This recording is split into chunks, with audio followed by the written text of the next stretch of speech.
The main character, David, is not hired for the position due to a lack of the necessary qualifications, but he will definitely be appointed next time. A man passing by tells a colleague that David is unlucky in life. The hero realizes that he has missed his last chance to get this job. The main character reflects on the worthlessness of his life. Out of desperation, he throws himself from the platform under a passing train, wanting to commit suicide. The hero stands in bewilderment because the train did not hit him. Everything around him froze. Next to him, he sees an amazing artifact hanging in the air. The unusual find says that David can fulfill any of his wishes. The hero wishes to return to the past to change his life and become successful. He woke up in a train carriage and, looking at his reflection in the window, discovered that he had become several years younger. Turning his head, he saw a beautiful girl sitting opposite him. It turned out to be the school goddess Judy. David was very surprised because a loser like him could not sit next to such a person. The hero plucked up his courage, started a dialogue with her, and a moment later decided to compliment her, hinting that he loved her.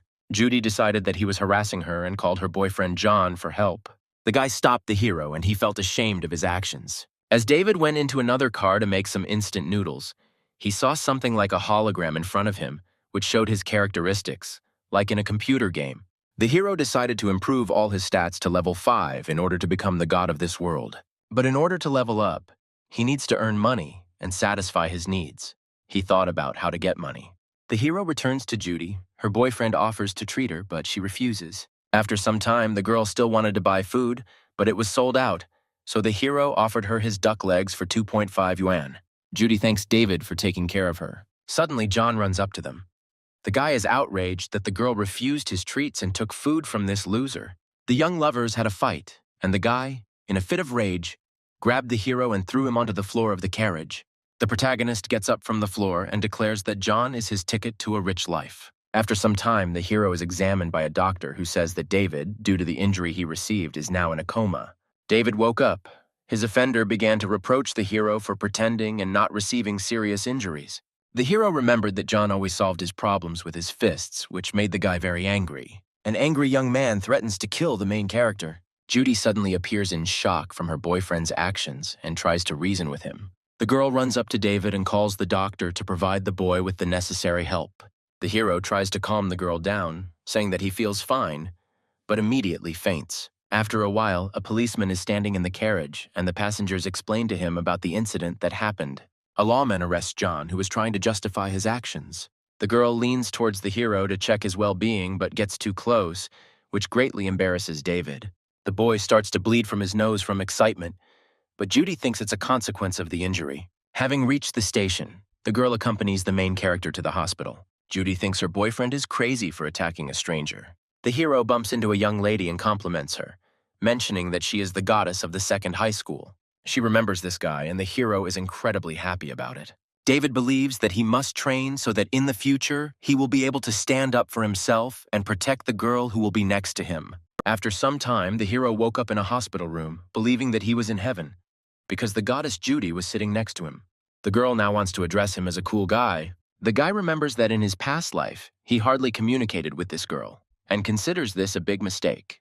Judy suggests that David exchange contacts on WeChat. The girl's father and John's parents enter the room.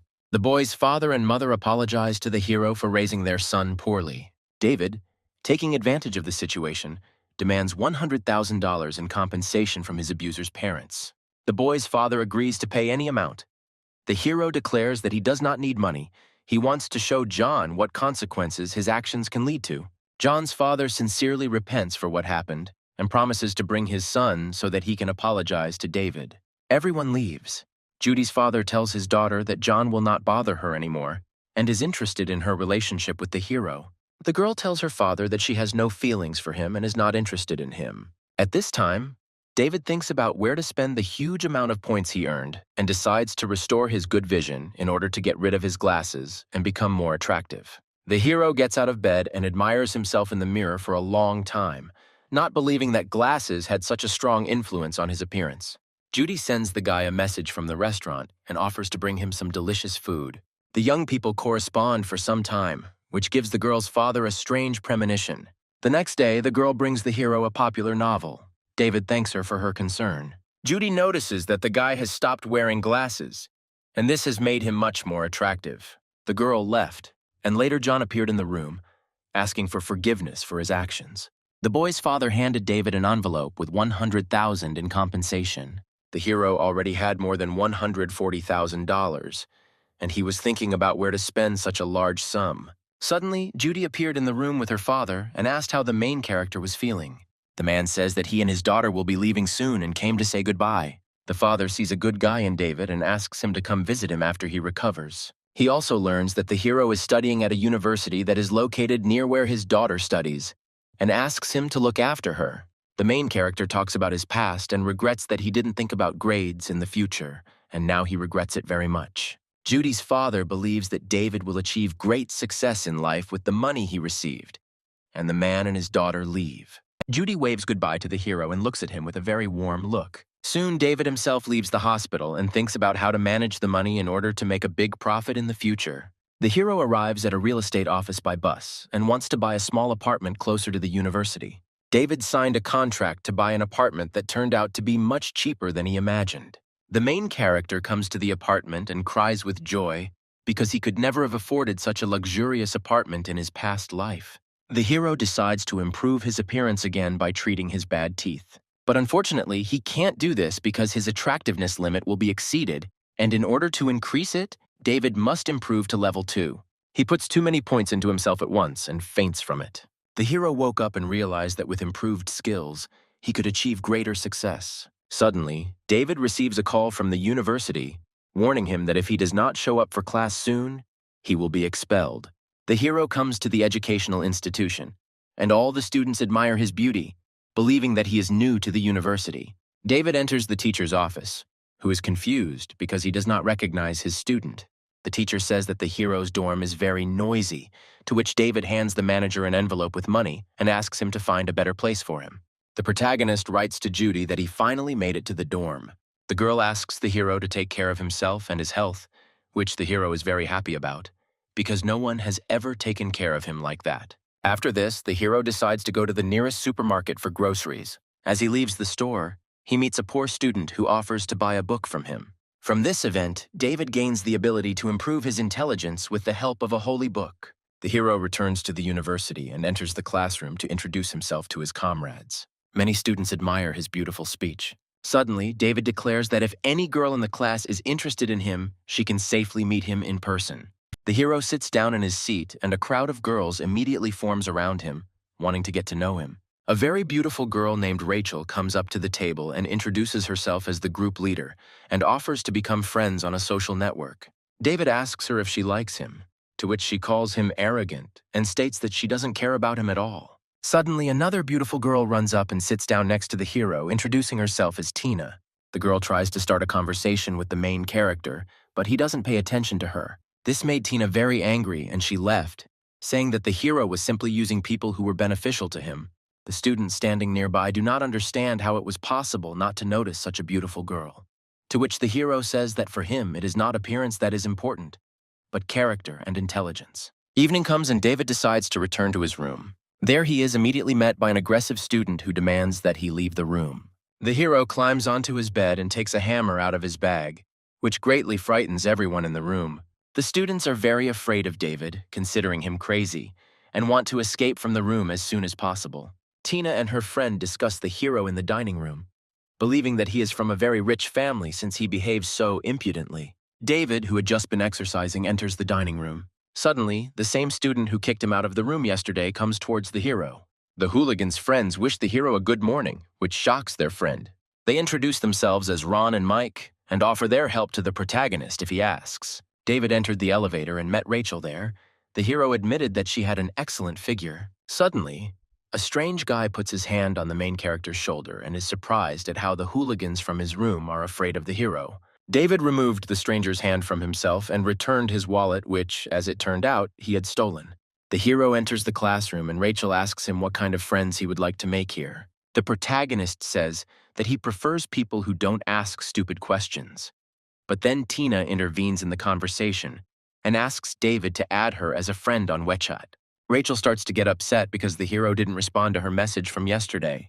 David claims that he was very busy, but the girl considers this a common excuse and takes offense. Rachel admits that the hero is very handsome but has an unbearable character and believes that she needs to stay away from him for a while. The girl turns her head and discovers that David will now be sitting next to her, which will ruin all her plans. The hero told Tina and Rachel that in the past he lacked the motivation to become better, but now he can fix everything. Tina seemed to believe the story, but the group leader did not and called David a pathetic liar. The girl said that the hero is just a loser who was dumped by his girlfriend, and now he is afraid to start a new relationship. The main character joked that Rachel, with such imagination, should start writing novels, which really embarrassed the girl. David remembered that in his past life, the girl was in a hurry and therefore allowed the hero to use her laptop, where he found her account on the site of authors of romantic novels. Rachel sat with her eyes downcast, not believing that the hero was able to reveal her secret. But he didn't even think about stopping, and now his goal was to find out about all her secrets. The bell rang and Tina invited the hero to go with them to the cafeteria, but David politely declined. In the evening, the hero walked to the hostel, thinking along the way that he needed to buy a computer and a new phone. Returning to the room, the hero greatly frightened the hooligan student with the sound of a hammer blow when he put his backpack on the floor. David left the room and admitted that it was quite funny to scare these idiots. The next day, the hero went to an electronics store and bought himself a new Apple phone. After this, David bought himself a laptop and got a new SIM card. For purchasing a SIM card, he was given the ability to make his number impossible to track, but most importantly, he can now intercept absolutely any calls. Tina discusses the hero with Rachel and says that she thinks he's quite cute. Rachel receives a text message from David asking her to add his new number to Weshot, but not to tell anyone about it. The girl noticed that the numbers in his number were similar to those of high-ranking officials and was very surprised. At this time, the hero tried in vain to find Rachel's group on the internet, but he was unsuccessful. After several attempts, David managed to stumble upon the girl's group. The hero began to fantasize that with the advent of the popularity of novels and Rachel's skills, they could succeed. Entering the auditorium, the hero was immediately called to her by Tina. David was very surprised, because in her past life she never took the initiative in communicating with guys. Rachel didn't pay any attention to the hero, and he realized that everything was going according to plan. He just needed to wait a little. Tina complains to the protagonist that he did not respond to her message, but the protagonist justifies himself by saying that he was very busy. Suddenly, a student named Alan starts bragging to his girlfriend that after graduating, he won't have to work because his parents are very rich, and his speech attracts many girls. Only the protagonist knows that this upstart's family is of average status. David does not understand how anyone could fall for this stupid trick. In his thoughts, the protagonist believes that Rachel is more interesting than anyone in the group. The girl notes in her head that the hero is good at everything and is very different from his peers. She really likes this. A verbal altercation ensues between David and another student, and the hero humiliates his opponent with a joke, causing Rachel to laugh, which is completely out of character for her. Alan decided to provoke the hero by offering him, while he was preparing for exams, to rent out one of the apartments of his supposedly rich parents. The main character didn't even look in the direction of this stupid upstart, which greatly impressed Rachel. The girl expressed confidence that David would easily pass all the exams, which greatly encouraged the hero. Alan decided to show that he was no worse than the hero, but he did not understand a single task, which made him very nervous. Rachel admitted that he was only capable of talking beautifully, but in reality, he was completely worthless. Alan's friend Brittany was puzzled by how smart David was to be able to handle such difficult material. Several more students approached the hero and asked him to help them pass an exam in the future. A hurt Alan consoles himself by believing that David will never be able to rise to his level. Rachel wanted Alan's self-admiration to turn into conflict so she could see the look on his face after he was defeated by the hero. David tries to put the arrogant guy in his place by mentioning that his family does not own large houses, but only a few apartments. Alan is furious because absolutely no one could have known this. The hero puts the student in a very awkward position by bombarding Alan with questions about the real estate his family owns. Rachel can't understand how David could know about her secrets and Alan's secrets. The student begins to panic as the hero tells him about his parents' affairs in all the details that only their son could know.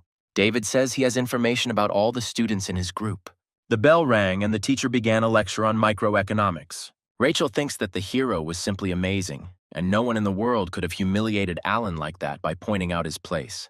The girl thought that she could write a novella where the main character would be David, But she immediately discarded this thought, blushing deeply. Rachel recognizes the hero as a real man and decides that she simply needs to get closer to him. After the end of the lesson, Tina invites the protagonist to have lunch with her and Rachel. The hero refuses, citing the fact that the canteen is too expensive for him. Tina, seeing his new phone, does not believe his words, but the hero declares that he spent all his money on it and now cannot even afford lunch at the university. The girl offers David to have lunch at her expense. The hero refuses again, citing the fact that he will not be able to return her money, but Tina convinces him that she just wants to treat him. David recalls his experiences playing dating sims and begins to guess the girl's true intentions. Tina grabs his hand and starts pulling him along with her, but the hero still agrees. Brittany and Rachel laugh at the girl, and the class leader remarks that she and David look pretty funny together. Tina is very confused by her best friend's words. The girl thinks that the hero is making fun of her and pinches his arm hard. Tina herself does not understand why she invites the hero to have lunch together. At this time, Brittany invites David to go to the cafeteria together. The hero politely refuses her offer because he doesn't like the food at the university. Brittany and Tina walked away, and the hero admitted that the girls were showing a strange interest in him. But he is absolutely indifferent to both girls, and he does not want to start a serious relationship with them. David also notes that Brittany only needs love, while Tina wants to get a rich husband and his wallet. The girls admit that they do not arouse any interest in the hero and believe that they are not good enough for him. Tina tries to invite David to lunch again, but Brittany intervenes and mentions that the girl has already spent all her money on skin cream and will not be able to pay for the hero. Tina catches the girl in a lie, claiming that she did not spend money on any cream. The girls look at each other angrily, as if they were about to start a duel. David looks at all this and cannot believe that the girls are arguing in order to feed him. The hero invites both girls to dinner so as not to offend anyone. Tina wonders why the main character bought himself such a cool phone, spending a significant amount of money. David explained that Rachel imagined that the hero was walking around with an old phone to remember his past girlfriend. Brittany wonders if the hero had a girlfriend. The hero says that he has never been in a relationship because he was a loser in school. Tina admits that she finds David rather shy for such a cute and confident guy. Suddenly, Brittany asks a very strange question, in which she asks what kind of girls the hero likes. All this time, Rachel was walking behind the trio and listening attentively to every word David said. The hero says that the girl of his dreams should not only be beautiful, but also gentle and understanding. Tina is not surprised that David has never had a girlfriend, as his ideas about love are quite simple. The girl also admits that the hero deserves the best girl in the world. David doesn't understand what qualities make a good girl. Tina states that it is all individual and that her most outstanding quality is her breasts. Brittany thinks that what matters is what David likes, and she can't figure out what's so special about her. Rachel is very annoyed by being a rival of Tina and Brittany, despite the fact that she does not have any feelings for the hero. The girl notices that her friends usually behave like children, but when they become rivals, they are ready to do anything just to show their best side. Tina takes the hero by the hand, which embarrasses David, and leads him to the dining room. The heroes were greeted by a variety of delicious food in the cafeteria, from fresh noodles to golden shrimp. Tina decided to buy some fruit for the main character and was already rushing to him to treat him. The girl was horrified to discover that David was missing and could not find him. The hero called out to the girls, holding a bag with a bunch of delicious cakes and other desserts in his hands. The girls immediately pounced on the sweets. They couldn't wait to try them. Rachel looked at her dessert for a long time and didn't seem to even want to eat it. David offered to give her portion to him, but the girl refused and began to gobble up the treat. The girls thanked the hero with all their hearts for such a delicious gift. Tina bought for the hero one of the most expensive dishes that could be found in the canteen. David offered Brittany to pay for his lunch tomorrow so as not to offend Tina. The girl happily agreed. Hot-tempered Tina declared that she would never treat Brittany again. Rachel noticed that the hero did not pay any attention to the girls' quarrel, deciding that they were not interesting to him at all. The hero offered the girl a slice of tangerine, but she was taken aback and politely declined. David in his head decided that Rachel was much better than Tina or Brittany. The hero returned to the dorm and entering the room found Ron there who was about to go to lunch. The main character asked if they would walk all night long again, to which he received a positive answer. Ron justified this by saying that the university campus, in his words, was too small and they were bored there. The hero understood that they would burn through their rich parents' money in nightclubs. David motivated himself by the fact that he now had to greatly surpass them in wealth. Ron suggested that the hero call him Ronnie as a sign of friendship, and told him that his parents were in the timber business, which brought in a good income. Another of David's neighbors introduced himself as Mike and said that his family runs an entire factory, and, as a sign of respect, offered the hero a cigarette. The protagonist politely declined, arguing that he cared about his health. Mike couldn't believe his ears and admitted that he smoked only for pleasure, to which the hero smiled sarcastically. David decided to create a friendly atmosphere because now they would live together, and friends should not have secrets. The hero admitted that he has very low self-esteem and feels like an introvert who does not like to interact with people. To cope with his problems, David read Buddhist scriptures. The hero asks Ron and Mike to take care of him and hopes to become good friends in the future. Ronnie was very embarrassed by the hero's last phrase and decided to leave the room, followed by Mike. Mike expressed to his friend his desire to move out of the room as soon as possible. But there were no more vacancies left at the university. Ron decided that David could be of great use to them, protecting them on their path to power. To do this, the guy decided to use Mike's sister to charm the hero and make him do whatever they needed. Mike reacted very rudely to this idea, but Ron admitted that it was just a stupid joke. The next day, in the cafeteria, Tina was unhappy with the behavior of the hero, who ate the lunch that Brittany bought for him. The hero apologized, and the hot-tempered girl, in her head, noted that David was a little rude but very reasonable, and she needed to get his attention. At this time, the protagonist noted that Tina and Brittany are quite funny and can help him get closer to Rachel. David didn't like his new life. Especially the fans who constantly followed him around irritated him. The holidays came and most of the students left the dormitory. Tomorrow, the holiday is supposed to start for those who stayed at the university. And on this occasion, arguments began in the chat between the guys and girls about how they should celebrate it. Head girl. Rachel tried her best to calm her comrades down. David recognized the girl's plight and decided to intervene in the dispute to help her. Rachel wrote to the hero, thanking him for his help and offering to pay for his ticket. The hero decided to check the website where the headman posted her romantic novels. He received a message, supposedly from Rachel, but the hero had to make sure of it, so he wrote to her, asking her to share her phone number. The next morning, David walked to the student meeting place, chatting on the phone with his parents. There he was already met by Tina, who was worried that the hero had arrived so late. The girl threw herself into David's arms, which greatly angered Brittany, who was standing nearby. The hero decided to calm the girls, who were ready to tear each other apart by offering to meet with the rest of the students. Rachel was the leader of the group, so she had the honor of being in charge of today's event. The student standing next to the hero muttered under his breath that the headman had beautiful legs. David agreed that Rachel had a great figure, which she achieved through regular exercise. The hero was so lost in his dreams that he came to his senses only when the headman called out to him. Rachel was very nervous because it was the first-class event, and she was supposed to be in charge of it. But the presence of the main character calmed her down a little. Suddenly, Alan decided to make a scene, declaring that he was already tired of walking and that this hike was not the best idea. One of the students decided to put this upstart in his place by pointing out the rather high price of a metro ride. An angry Alan accused the guy of bullying him. A verbal altercation ensued between the young people, as a result of which they were even ready to fight. Rachel couldn't believe that the conflict had occurred over such a stupid trifle. The girl simply lost her temper and began to sternly reprimand the hot-tempered students. Tina grabbed the hero by the hand and was afraid that a fight would start now. The girl started hugging David, which did not please Brittany, who was standing nearby. Now the hero was being held by both girls at once, which made him very embarrassed. David was not happy with the situation and asked his rivals to leave him alone. The girls let go of the main character, took offense at him, and went their separate ways. The hero turned his attention to Rachel, who was scolding Alan and another student. David noticed that the girl was looking at him, and in her gaze one could read a request for help. The guy decided to come to Rachel's rescue, but he tripped and fell to the floor. The hero, taken by surprise, urgently needed to go to the toilet, and he rushed there with all his might. Taking advantage of the fact that Rachel was distracted by the main character, the rowdy students decided to sort out their relationship again.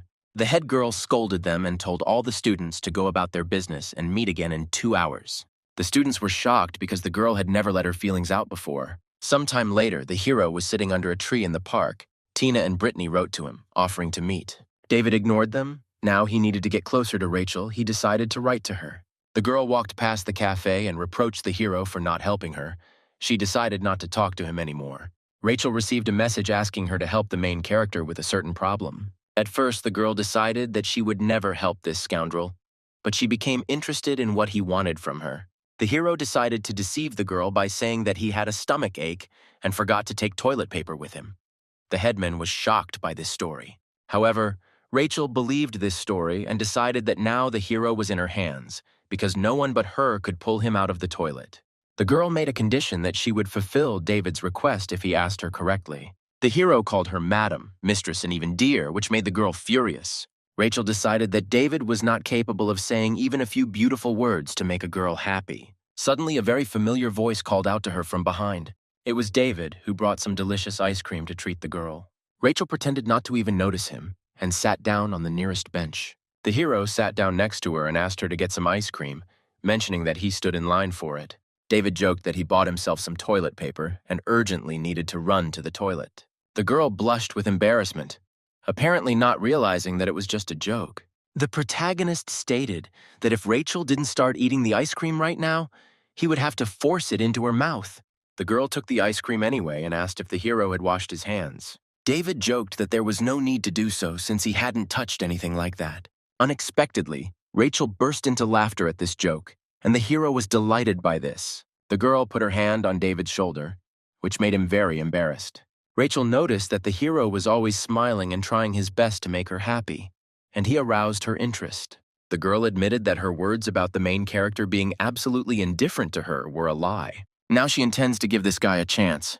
The hero has discovered a new skill, thanks to which he will now be able to better communicate with girls and win their attention. David asked the girl what she tasted in the ice cream, but the girl seemed to have gone crazy. She stood up from the bench to attack the hero, but the running girl crashed into her with all her might. The girl began to fall to the ground from the blow, but the hero managed to catch her at the very last moment. David warned Rachel that there were a lot of children there and asked her to be careful. The girl complained that there were too many weirdos in their class and it was hard for her to cope with them all. Rachel asked the protagonist to help with classroom management. David advised the girl not to pay attention to stupid conflicts because they cannot be avoided, but rather to focus on meaningful goals. The head woman admired the boy's way of thinking, his inner strength and foresight. The girl said that she would follow David's advice and one day become much better than him. The hero wished the girl good luck, but she was outraged that he said this to her in a tone as if he were talking to a child. Suddenly, out of nowhere, Tina appeared, who had been trying to find Rachel all this time. The girl was perplexed when she saw David next to her friend, apparently deciding that the hero had feelings for her. Worried, Tina approached her friend, who was not very happy with her sudden appearance. Rachel threw the ball of paper into the trash can and her friend hugged her. Tina said that she couldn't get through to her for a long time. The headman looked at her kindly and suggested going to the elephant exhibition. The protagonist put his finger to his nose, watching the two girls who radiated youth and charm. Suddenly, David froze, realizing that Brittany should be at this exhibition right now. Tina turned to him and suggested that they go see the elephants together. But to her surprise, she did not find the guy. It was as if he had disappeared. Tina was a little surprised by this turn of events. Rachel decided to call the hero. After a few seconds, David slowly and hesitantly took his phone out of his pocket and answered. The indignant headman demanded an explanation from him regarding his sudden disappearance. The guy said that he needed to finish some things and offered the girl to help him. These words completely enraged Rachel. She refused and rudely called the main character names. When the head woman hung up, her friend asked what the couple had been doing there. She seemed not to notice her question, and cursing David, quickly moved forward. A little later, the hero sent Judy a photo of a monkey from the zoo. She really wanted to visit there. The girl smiled and suggested that they definitely spend time together during the next holidays. The main character looked at his phone and thought about how kind and sweet this girl was. He glanced at his smartphone screen again and noticed that it was almost 5 p.m., so he should hurry to his classmates. Meanwhile, two students started arguing about the restaurant where they would have dinner, which made Rachel very angry. Soon, out of nowhere, David appeared and suggested that everyone take a stroll down Snack Street. Tina raised her hand, recognizing his solution to the dispute as excellent, and the other students also agreed. A little later, the red-haired girl was looking at a small souvenir shop. The hero was sipping soda from his glass. Tina tried on cute bunny ears and suggested that David do the same, but he refused. The main character suggested that the girl join his friends, because it was much more fun with them than with him. She turned around and refused, citing the fact that the guy would be bored without her. Suddenly, Tina grabbed David's hand and dragged him along to visit some interesting places. Soon, during a walk, the red-haired girl pressed herself against the window of one of the buildings. Behind the glass, she saw an incredibly beautiful necklace. Then the main character remembered a moment from his past life when Tina disdainfully treated the same necklace that he gave her. The girl turned to the guy and suggested going inside the store. While she was examining the decoration, David casually sipped his soda and looked at her. Tina, as if bewitched, looked at the necklace that she had never worn in her past life. The hero was very surprised that she liked the decoration that she had previously despised. The guy exhaled and smiled, realizing the absurdity of the situation. Suddenly, David approached the checkout and agreed to buy a necklace for Tina. With this, he wanted to mark the end of an era of his past life. The girl was surprised by the main character's generosity and promised to brag about it to Brittany. Then the guy threatened to refuse the purchase. He didn't like his girlfriend's idea. Unexpectedly, after paying for the purchase, David received a new notification. The system informed him about the bonus that was due for such a large expenditure of money. As a reward, he received a pet leash that increases the obedience and happiness of the pet wearing it. The main character regretted that he didn't have a husky, and at that very second, Tina called out to him. The red-haired girl smiled sweetly and asked the guy to help her put on the necklace she had just bought. David called himself quite clumsy, but agreed to his friend's request. When he finished decorating, he heard a strange sound outside the store. The hero's eyes widened when he saw several of his classmates outside the window. Among them was Rachel, who was clearly unhappy with what was happening. Cold sweat ran down David's face, since the headman most likely misinterpreted what he saw. The guy clenched his fist and finally decided to take action. He plucked up his courage and smiling, headed straight towards the headman. After this, the main character waved to the girl and asked what she and Brittany were doing here. The green-haired student smirked. They were gathering the whole group. She was interested in what the guy and Tina were doing here. The girl smiled and said that they were going to join the group. Soon Rachel announced the end of today's event, asking all students to disperse. Some students were dissatisfied with the rather boring pastime. The main character noticed a couple in love discussing the day. David adjusted his hair and realized that he would never have a better moment. The boy looked at Rachel carefully, thinking about loneliness. The headman and Tina were having a nice time together, having a lively conversation. He headed to the dorm, thinking that he now needed to focus on his career and money. A few minutes later, the hero returned to his room and finally decided to relax. To his surprise, Rachel responded to him on the website and wrote her number, which made him incredibly happy. Meanwhile, the girl was in her room and received a friend request from one of the readers, who was David.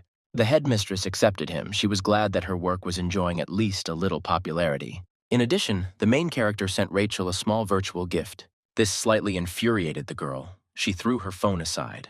The guy soon found out that she didn't want to finish her novel because she was unhappy with the current content, and he put his hands behind his head. David thought about how to help a budding author overcome creative block and achieve success in the future. After a few seconds, he realized that the girl was focusing too much on the writing style, rather than the plot and characters. Soon, Rachel received a message in which her new friend pointed out all the problems that were preventing her writing from developing. She realized that the person on the other side of the smartphone knew her stories almost perfectly, which surprised her greatly. The girl said that his messages make her happy, so she asked the reader to write more advice for the development of the work. This made David laugh a little because even an ordinary stranger from the internet could help a girl. He grabbed his chin and decided to help his friend, since he had a pumped-up writing and literature skill. Immediately after this, the main character wrote to her and pointed out the girl's lack of general knowledge about life. The headman read his advice as if spellbound. He wrote about the absence of important details in the novel. The guy also said that only a few readers can be touched by history, and the girl was amazed by the accuracy of his conclusions. Rachel's face turned red with embarrassment. She had finally found someone who appreciated her work. She asked her new friend to help her solve the problems of her novel. The guy flexed his fingers. After that, he crossed his arms and realized that he could finally begin his cooperation with the headman. That same evening, Tina was getting ready to go to bed, but her neighbor was engaged in a heated correspondence with the hero. David sat at the computer and carefully studied every message he received from her. The girl lacked experience in writing romance novels, so the guy suggested that she choose a direction in which she was well-versed. Rachel thought about it. The hero took a sip of coffee from his mug, and his interlocutor replied that she was very good at portraying female bodies. Hearing this, the main character almost choked on his coffee and spat it out. Soon he put his hand to her chin. The guy did not even suspect about such a strange hobby of the girl. Suddenly, Tina noticed her friend. She became incredibly curious about who she was texting with. David asked Rachel if she wanted to continue her career, and she said yes. In fact, she had no other choice. Her eyes showed it. The main character sadly realized that the girl either needs to open her own business or marry a rich guy in order to stay afloat. The guy remembered his girlfriend's desire to become a model, but unfortunately, nothing came of it. Suddenly, Rachel had an idea to write a novel about a domineering CEO. He should be an insanely handsome but cold-blooded tycoon, and the main character should be a sweet, good-natured girl. This couple is supposed to meet by chance on a train, and after a series of coincidences, feelings will appear between them. There will also be a conflict between the hero and the girl's father, whose companies compete with each other, after which the man ends up in prison. The director becomes increasingly cruel and ruthless, paying no attention to the people around him. Then the girl's sister sacrifices herself and makes an agreement with the hero. The heroine goes through a transformation from an ordinary, cheerful girl to a cruel and cold-blooded semblance of a director. She soon returns to the protagonist, feigns submission, and begins to implement her plan for revenge. Rachel sent the story to David, her expression showing excitement. The girl looked at the phone screen for a while, waiting for an answer from the guy. The next morning, he went to the library and took a rather thick book that would help him develop the skill of speed reading. Suddenly, he noticed Rachel standing by the bookshelf and greeted her. Soon, the guy helped the girl get the book she needed from the top shelf. The hero asked her about writing a novel, and a dissatisfied Rachel replied that she wanted to find a new hobby. The guy suggested that the girl take up short stories, but she hurried away. David smiled, waved after her, and wished her luck. Soon, Rachel returned to her room and put the book she had taken on the table. She picked up the phone. Yesterday's interlocutor offered her to finish his own project because the girl wrote beautifully and well. He also allowed her to become partners. She will be able to receive a third of all profits. The guy will send her the first 3 chapters so that she can make a final decision. The headman was looking forward to this moment. Suddenly, Rachel clenched her fist and decided to surpass David at all costs. A few minutes later, the main character was already walking through the university, holding the drafts of the novel under his arm. He shook his head and decided that writing a successful work would bring him a lot of money, which would go towards upgrading the system. 3 days later, Rachel finally received the coveted message that she had completed work on the first 3 chapters of the novel. Tina told her friend about her departure, promising to bring a bunch of goodies with her. Soon the headman began to study the script sent by the main character. Suddenly, the writer noticed that the heroine had the same last name as she did. After reading the entire document, the girl was amazed by the story of the novel. The main character of the work is very eloquent and precise, which allows him to easily deal with all his opponents. Rachel felt that the heroine's actions and reactions were not entirely appropriate, but did not interfere with the story at all. Soon she wrote to the guy that she agreed, but only for a good fee. David was pleased with her answer. His demands on the writer would be very serious. As a test before work, he asked Rachel to write a passionate scene between the characters. She was very surprised by such a request. She looked at the laptop screen in amazement, doubting the true intentions of her interlocutor. A few seconds later, David received consent, but the headman suggested changing the heroine's surname. He smiled. The guy refused, which greatly angered the aspiring writer. Frustrated, Rachel agreed to write a draft of the novel and set to work. A few days later, David received a result that made him blush with embarrassment. Despite this, he praised the work of the headman, who was incredibly happy about it. Suddenly, the guy offered the girl to sign a contract. She froze, holding the smartphone in her hands. The girl began to nervously bite her nails, because this would lead to the disclosure of their personalities and appearance. But if the novel was successful, it would bring her an impressive amount of money. David started typing. He suggested that they get to know each other better, so that they could start trusting each other. This option suited Rachel perfectly, so she happily agreed. The hero finally got up from his chair. He needed to prepare a few more drafts and upload them. The guy hadn't left his room for several days. There was a lot of trash in the trash can, and he decided to throw it out. As David leaned toward the urn, he felt a strange movement behind him. Mike and Ron entered the room holding several large bags. The couple couldn't find their friend anywhere, which made them worried. Ron turned his attention to the main character sitting near the trash can. David turned to his neighbors with his pale, sleep-deprived face. Ron and Mike grabbed each other and began to scream hysterically. The puzzled hero looked at them with bewilderment. The 2 students froze in place. The main character stood holding a garbage bag in his hands. Soon, Mike finally pressed the switch and turned on the light in the room. David stared at his neighbors in amazement, not understanding why they didn't move on. The big guy was afraid to look at the guy and decided that the package contained what was left of their missing friend Louis. The surprised hero could not believe such nonsense, so he showed them a small bag of ordinary garbage. Soon the guy's neighbors came inside. Ron asked him to contact them in the future, because they would be happy to do his job. Mike sat down on his bed and, opening his bag, told the protagonist that he had brought a bunch of different food. After that, he threw David a bag of food that was made in his family's factory. Within a few moments, the boy was happily devouring the chicken leg that he had been given. Mike promised to ask his parents to send him more of these goodies, and Ron said he had a gift too. He then dumped on the table a pile of various foods that could only be found in his hometown. The big guy threw David several packages of snacks, which surprised him greatly. He was glad of the generosity of his neighbors, but asked them not to give him everything because he was not at all hungry. But Ron and Mike insisting that the boy had to try all the snacks. The hero thanked them, noting that they had become too kind to him. Soon the couple began to discuss their trips among themselves. David could not believe that such grown-up guys were afraid of him, like little children. The main character was deep in thought. His neighbors could cause him a lot of trouble if they weren't afraid of him. He observed his pseudo-friends, noticing that Louis had greatly influenced their characters, as he was used to getting his way only through intimidation. Ron noticed that David was looking at him for a long time, so he turned and asked what was wrong. The guy calmed the big guy down and asked when Louis would return. The couple looked at him gloomily and were stunned, deciding that he wanted to get even with their friend. Ron began to distract the hero while Mike wrote warnings to his friend, advising him not to return to the dorm.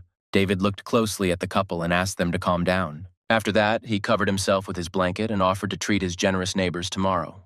The guys were afraid of the main character's wrath, so they agreed almost immediately. The next evening, the three of them went into town and sat at a table enjoying a barbecue. David took out his phone and offered his friends to order fried rice. And at the same time, he decided to treat the rest of his friends in the future, in order to thank them for their kindness. Suddenly, the guy noticed a stranger in front of him and looked up from his phone screen. Soon, he saw two beautiful girls. One of them approached Mike. The guy jumped up from his chair and greeted them happily. They were just looking for a place for dinner. Ron and the hero discussed the unexpected guests, one of whom was the beauty of the entire university. Meanwhile, Mike invited the girls to join them. One of them asked her friend for permission, making cute eyes. Soon there were 5 of them. They drank alcohol and chatted happily. A little later, the big guy introduced the main character to a girl named Ruby, who was the head of the finance class. Next, David met the university's most beautiful girl, Nancy, who waved sweetly at him. Ron was about to introduce the hero to the guests, but when he started speaking, he choked on his beer. Not wanting to spoil the first impression of himself, David introduced himself to the girls. Ruby froze when she heard his name. It sounded very familiar to her. A few seconds later, she punched her palm, realizing who exactly was sitting in front of her. Then the girl reminded the guy of Brittany and Tina, who were competing with each other, trying to win his attention. And he turned pale. The main character froze, cold sweat running down his face. Mike and Ron looked at their neighbor and simultaneously called him cool for being able to make 2 female students compete. The boys started asking David all sorts of questions about it, and suddenly Nancy coughed into her hand. The beauty finally suggested that her friends order some food. Ron said that David was paying for the food today, so the girls could order whatever they wanted, and beads of sweat rolled down the hero's face again. Ruby called this wrong and suggested that everyone split the bill between themselves. Despite this, the main character picked up the menu and, looking at the girls, insisted that he would pay for the entire order. Judy and Nancy exchanged nervous glances, struck by the boy's generosity. A few seconds later, the finance class leader grabbed the menu to choose her dinner for tonight. Mike walked up to his girlfriend and showed her the most delicious items on the menu. All this time, David watched the university beauty, not believing that she knew his neighbor. Previously, the main character had heard many rumors about her, but now Nancy was sitting nicely with him at the same table. The guy took a sip of beer from his tin can and was suddenly called out by a beauty. She said that she does not tolerate alcohol well, but still thanked the hero for his generosity. He suggested that she relax, and a moment later they clinked their beer cans. Finally, the order was brought. The big guy immediately picked up the tongs. At that moment, David and Nancy's eyes met. The guy's attention was drawn to her insanely beautiful eyes, combining blue, purple, and light blue colors. The girl pointed to her unusual eyes and said she inherited them from her mother, who belongs to an ethnic minority. The main character raised his finger up, calling them very unusual and beautiful. Nancy took a sip from her can and asked where David was from. Hearing about the City of Dreams, she looked down. A lot of minerals were mined there. The beauty talked to him about the scenery of this place, but did not look at him. Suddenly, Mike nudged the hero and pointed him towards Rachel, who was standing not far from them. A concerned David called out to his friend, and everyone looked at her. Ruby was very surprised to recognize the girl as the head of the finance class. Nancy froze and looked at Rachel strangely. She looked at the girl sitting at the table, a bead of sweat rolling down her face. Rachel was not only a class monitor but also a member of the student council, dreaming of developing her literary skills and achieving higher positions. Nancy was an ordinary student who was absolutely indifferent to the affairs of the university and dreamed of starting her studies abroad. The girls theoretically shouldn't cross paths, but despite this, they glared at each other. The head girl said that it was a surprise for her to meet the university beauty. Rachel's eyes grew scary as she said the position of vice principal had been left open for a freshman. She said that the man refused, so the position was given to her. The students at the table seemed to ignore her. The freshman who turned down the offer was Nancy. She smirked. Rachel then looked at David with disdain, not understanding why he was sitting at the same table with the university beauty. A few seconds later, the head girl asked the hero why he wasn't in the dorm, since Tina was waiting for him there. The guy was embarrassed. He excitedly replied that he was simply entertaining his roommates when Ruby and Nancy happened to meet them. David also suggested that she come later and pick up the food that he would order for her. The girl at the table tensed up. Rachel gave the guy a disapproving look that was starting to be scary. Ruby almost jumped out of her seat, realizing that something interesting was about to begin. Suddenly, Ron stood up from his chair and asked the waiter to bring another chair for the new customer. The big guy asked the main character to move over and make room for the head man, who felt very uncomfortable. David's neighbor invited Rachel to sit at the same table with them. Mike grabbed his face with his hand. The main character was ashamed that he could have problems. The guy turned to Ron and, smiling madly, warned him about an important conversation that would take place this evening. The big guy with the phone in his hands looked at his neighbor with fear. Soon, the unexpected guest finally took a chair in her hand and began to approach the table. A chill ran down the boy's spine as he looked at the disgruntled Nancy and Rachel. David sat nervously in place, not at all imagining how events would develop. Suddenly, the main character called out to his friend and said that they had already eaten almost everything. The headman looked at him. The guy suggested inviting her next time. He also smiled sweetly and advised that they meet more often so that everyone could get to know each other better. Suddenly, Rachel flared up and walked away angrily. Everyone looked at her in bewilderment. Ron called the protagonist's girlfriend crazy, and he noticed it anyway. Meanwhile, the head woman was very upset, because no one had ever rejected her so rudely. Suddenly, bitter tears appeared in the saddened girl's eyes. Rachel instantly wiped them away with her sleeve, insulting the main character in the process. At this time, Ron asked David if he and this girl really were in the same class. Surprised, Ruby said that the boys lived in the same dorm with the headmen. Mike scratched the back of his head in shame, thinking about how the hero constantly scared them and didn't allow them to ask questions. Nancy looked after the departing girl.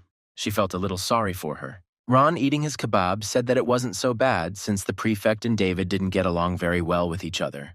Ruby called Rachel a pretty nice person, and the two often crossed paths in the student council. Nancy put her jar on the table and stated that this girl likes to dominate, which is why the students don't get along well with her. The big guy took a sip of beer. In his opinion, no one could cope with the headman's character. The protagonist ate a small portion of shashlik and replied that she had no problems with Rachel. He considered the girl to be too young, and everyone present looked at him in bewilderment. Mike, Ruby, and Nancy were thrilled to hear such a profound thought from their classmate. The university beauty looked at the guy sweetly.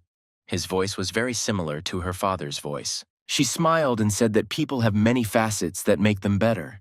The main character suggested that his friends finally continue eating. David went to the toilet, asking his friends to order a portion of fried rice for him before leaving. In fact, he was texting Rachel, who was complaining about him. The guy advised her to get closer to him, because he was ideal for the role of the prototype of the novel's hero. At the same time, he was upset that the headman considered him cold and unpleasant. A little later, Rachel went into a small diner and ordered some fried rice. The girl promised her interlocutor never to cross paths with David again, which he was not particularly happy about. Soon, the main character warned his friends that he needed to leave for a while, but they could continue to enjoy the food. He then left Ron his wallet, which his friends could use to pay for the order if he was delayed. Mike and Nancy looked at David in surprise as he ran away with the bag in his hands. Rachel asked for eggs in her rice, while contemplating the idea of making her abuser the villain of a short-lived romance. The main character agreed with her, but asked her not to consider the real David a vile and disgusting person. The girl looked thoughtfully at the smartphone screen.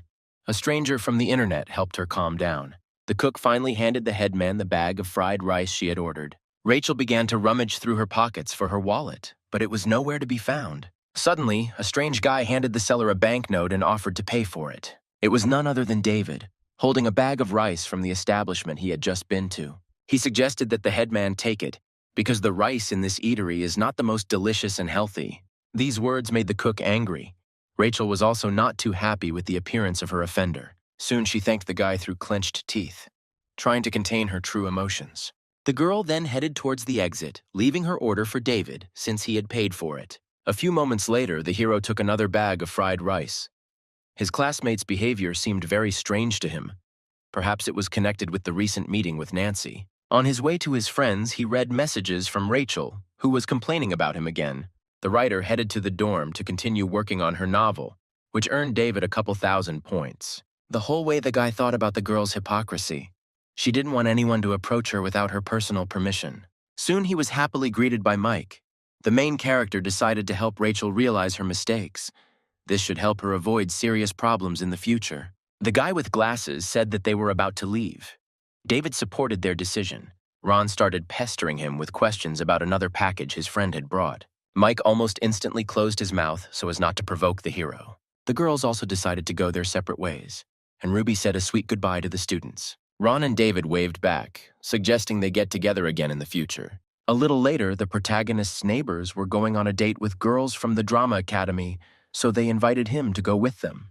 Mike fixed his hair and said that they would have a great time at the local karaoke. Hearing this, David immediately hinted to his friends that the students only wanted to have fun at their expense. Mike hit himself in the forehead, considering his friend too straightforward, while Ron was amazed by his ability to foresee the future. The hero explained that the guys are simply stupid and rich, which is an ideal opportunity for the girls to have a free vacation. David politely declined, the jock insisting on the offer while his friend fixed his hair with spray. The guy replied that he was not at all interested in finding a girlfriend right now. Ron covered his nose with the edge of his t-shirt so as not to smell the product that Mike used, while offering to help the hero choose a girlfriend. He refused again and headed to his workplace, suggesting that his neighbors first choose the girls from the class themselves. The big guy responded in fear that he wouldn't be able to handle such beauties on his own, and Mike supported him. Soon David advised his friends to hurry to the date, while he himself would focus on his studies. A few seconds later, the door to the room slammed shut very quickly, and the guys were gone without a trace. After this, the main character, turning on the computer, thought about the upcoming stock trading competition. He peered at the monitor, realizing that the winner of this event would receive a whopping $150,000. The guy needed to practice his business skills, because all these funds must be invested in a business, the income from which the participant will receive. Rachel finally sent him her new work, which was over 100,000 words long. Then David remembered the mysterious conflict between the headman and Nancy. Their images appeared before him. He crossed his arms. The beauty had grown up in wealth, so he wouldn't be able to communicate with her now. He would have to accept the natural course of events. The next day, Brittany happily greeted the hero in the audience. They hadn't seen each other for a whole week. The girl sat down next to him and advised the guy to spend more time outside and have fun, but he had too much to do. He glanced at his self-help book. David was running out of time to rest. Then Brittany smiled slyly and reminded him of yesterday's dinner with the university beauty. The main character seemed to be not himself and asked his girlfriend to stop immediately. The guy decided that Tina had influenced the girl, which is why she became so talkative, but she denied everything. The green-haired girl also asked David about his recent fight with Rachel, and he choked on the unexpected question. Brittany said she came back to the dorm yesterday feeling very gloomy, so they asked her friend about what happened. The head woman coldly told about the meeting with David. Tina seemed to have gone crazy, so the green-haired girl was very scared and did not ask about anything else. The main character froze. He could not believe that such a good-natured girl considered him disgusting. Soon the guy told his friend about the dinner last night. He didn't invite Rachel to join, so she was upset. After hearing this story, Brittany was a little surprised, expecting a serious conflict between the hero and her friend. The girl spread her hands in displeasure, clearly expecting more, and then asked why David hadn't invited Rachel to the table. The guy glanced at his neighbor and replied that he was not ready to fulfill her every whim. A moment later, Tina and Rachel entered the room. Brittany asked the main character about his feelings for the red-haired girl. He had none.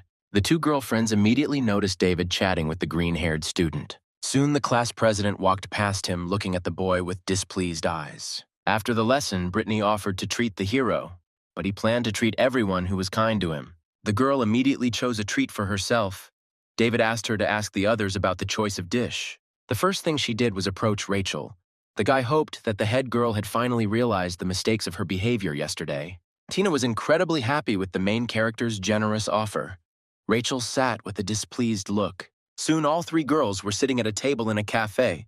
The upset headmistress chose the same thing as her friends. Looking at the menu, the head woman remembered David's actions yesterday, and in the end she decided to repay him in full. Suddenly, three female students were called out by guys sitting at the next table and asked to join them. Rachel politely declined, infuriated by the stranger's persistence. Then the main one approached the girls' table and asked where they studied. The headman gave him a disapproving look and rudely asked him to leave them alone. Alarmed, Tina immediately ordered Brittany to call the protagonist. Suddenly, another guy approached the green-haired student, offering to share his number with her. David didn't answer the call, so Rachel began to chase the strangers away, insulting them along the way. Then she threatened to call the police. The leader of the guys already put his hand on Tina's shoulder. He didn't see anything strange in this. A nasty smile adorned his face, and the headman clenched his hand into a fist. Suddenly, the stranger grabbed her by the hand and ordered her not to resist. The girl screamed. At that very moment, the main character appeared inside, clearly unhappy with this state of affairs. Brittany and Tina turned to their friend. They were incredibly happy to see him. The stranger was still holding Rachel, calling David lucky to be hanging out with such beautiful girls. Then this nasty guy started asking the hero which of them was his girlfriend. After this, the impudent fellow looked at the frightened headman. He was impatient to get to know her better. Suddenly, the main character called out to the guy, who threw an agitated glance at him. Within moments, an angry David grabbed the stranger by the hand with which he was holding the unfortunate Rachel. The nasty guy ordered him to be released immediately. The hero was not going to do this. Then he squeezed the stranger's hand hard, and he winced in pain. Soon the scoundrel's hand was torn from David's grip. The guy looked coldly into the face of the impudent man who was pestering his girlfriends. The main character gloomily ordered the nasty guy to never pester strange girls again. He pointed his finger at David and stated that he thought he could meet any girl he wanted. A moment later, the scoundrel's fist was heading towards the hero's face. The guy managed to stop the enemy's hand, and with one precise movement moved it to the side. A few seconds later, David had the stranger on the floor, his eyes filled with rage. The main character flexed his fingers. He was just defending himself and his friends. The stranger's friends looked in fear at their comrade, who was still lying on the floor of the establishment. Suddenly, an excited Ron burst into the cafe having received a call. David quickly headed for the exit, advising his friends to do the same. The guy didn't want them to be surrounded by curious glances, so he suggested going to another restaurant, and the girls hurried to the exit. A little later, Tina expressed her admiration for the hero's actions to Brittany, then asked her to be quieter, because she was afraid of those guys returning. Meanwhile, David walked with the head man and asked how she felt after what happened. The girl replied that she was fine, stroking the hand that the stranger had grabbed. There was suddenly an awkward silence between the protagonist and Rachel. The headman was annoyed that David had asked her only one question. Suddenly, the guy distracted her from her thoughts by calling his blow pretty cool. He then pointed his finger at Rachel, the hero considering what had happened to be a typical case from romance novels when a prince saves a girl in distress. She looked at him again with displeasure, surprised that David apparently knew about her passion for writing romantic stories. The guy looked up and admitted that he wouldn't mind giving those hooligans a good beating. Then he closed his eyes and plunged into his thoughts. Such an act would be reckless, because real life is not at all like romance novels. Soon the guy said that he left the cafe so as not to expose the girls to even greater danger. This amazed the headman. In fact, David was a friend of the owner of that restaurant, so the hooligans would soon be detained thanks to the camera footage. Rachel was happy. When night fell, the main character changed his clothes and wrote to the headman again. She told him about the courage he had shown today, and he was surprised by the girl's sudden change of heart. Then David asked Rachel about her feelings towards him. She was very surprised, because she didn't like the guy at all. Finally, the protagonist informed the writer that he planned to start publishing their novel tomorrow, so she needed to make any changes to the text now, if she had any. Suddenly, Tina asked her friend about the stranger with whom she was texting every evening. She also, smiling sarcastically, pointed out the girl's strange behavior which appeared after she began communicating with him. The disgruntled headman told Tina that he was just her friend and that they were not in a love relationship. Soon Rachel got dressed and got ready to go to the library. The neighbors were surprised because it was quite late. A few seconds later, the door to the room slammed loudly, signaling the girl's departure. The headman's friends began to discuss her strange and mysterious behavior. The next day, the lecturer was telling his students about the importance of studying the financial system. Almost not a single student in the entire auditorium was listening to him. At this time, the aspiring writer was looking at the screen of the smartphone lying on her lap. It opened a page of the site with various novels. The girl finally published her recently written story. Rachel was incredibly proud of her work, her face slightly flushed with excitement. Then she remembered yesterday's evening correspondence with the main character, who asked the headman about changing the hero's name to David. The guy advised the writer to observe him more, because this would make the character in the novel even more realistic. Suddenly, Rachel heard the lecturer's voice calling out to one of the students. All those present turned to the main character. In front of him stood his laptop. The teacher asked why he needed it now. The guy got nervous and froze. The man adjusted his glasses and asked David to take his studies more seriously. Soon, all the students began to discuss the hero's actions. They were amazed, because he was usually very keen on studying. The guy realized his mistake and turned pale. In his past life, Lecturer Thomas asked students to bring laptops, but only at the next lesson. David quickly put the gadget away and explained that he was just preparing for an upcoming financial competition. Suddenly, one of the students laughed and called the hero a brazen liar. The teacher asked the boy if he was involved in real stock trading. He was afraid to answer. Because his income increased by 30%, it would sound incredible. Finally, David raised his hand and answered Thomas, saying that he was using a practice account that did not contain real money. The lecturer asked the guy some more questions about his financial training. He listed all the benefits of a practice account with a smile on his face. Thomas rubbed his chin and called the protagonist a very ambitious and capable student. Suddenly, the teacher asked him a question about trading models. If he answered correctly, he would get a good grade and be exempt from the remaining classes in the semester. Otherwise, he would lose his points. The guy tensed up.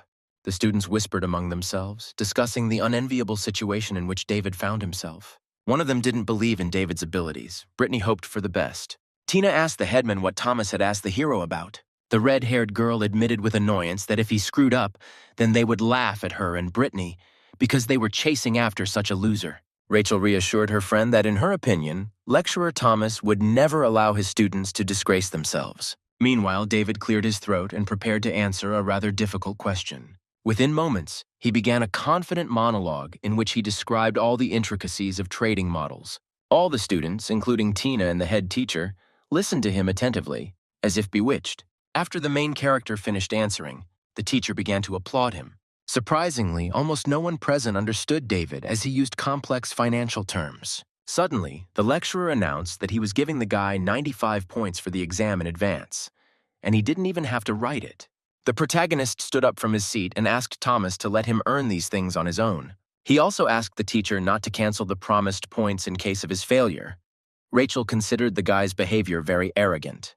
The lecturer promised to definitely fulfill the request of his most talented student. David bowed to Thomas. He was incredibly pleased with himself. The guy scratched his neck and decided to try giving a short lecture to his classmates. Soon the hero was standing at the huge green board, looking at those present in the audience. After that, he began a rather boring story about the basic rules of capital. Rachel watched David closely, her face clearly expressing her displeasure at his narcissism.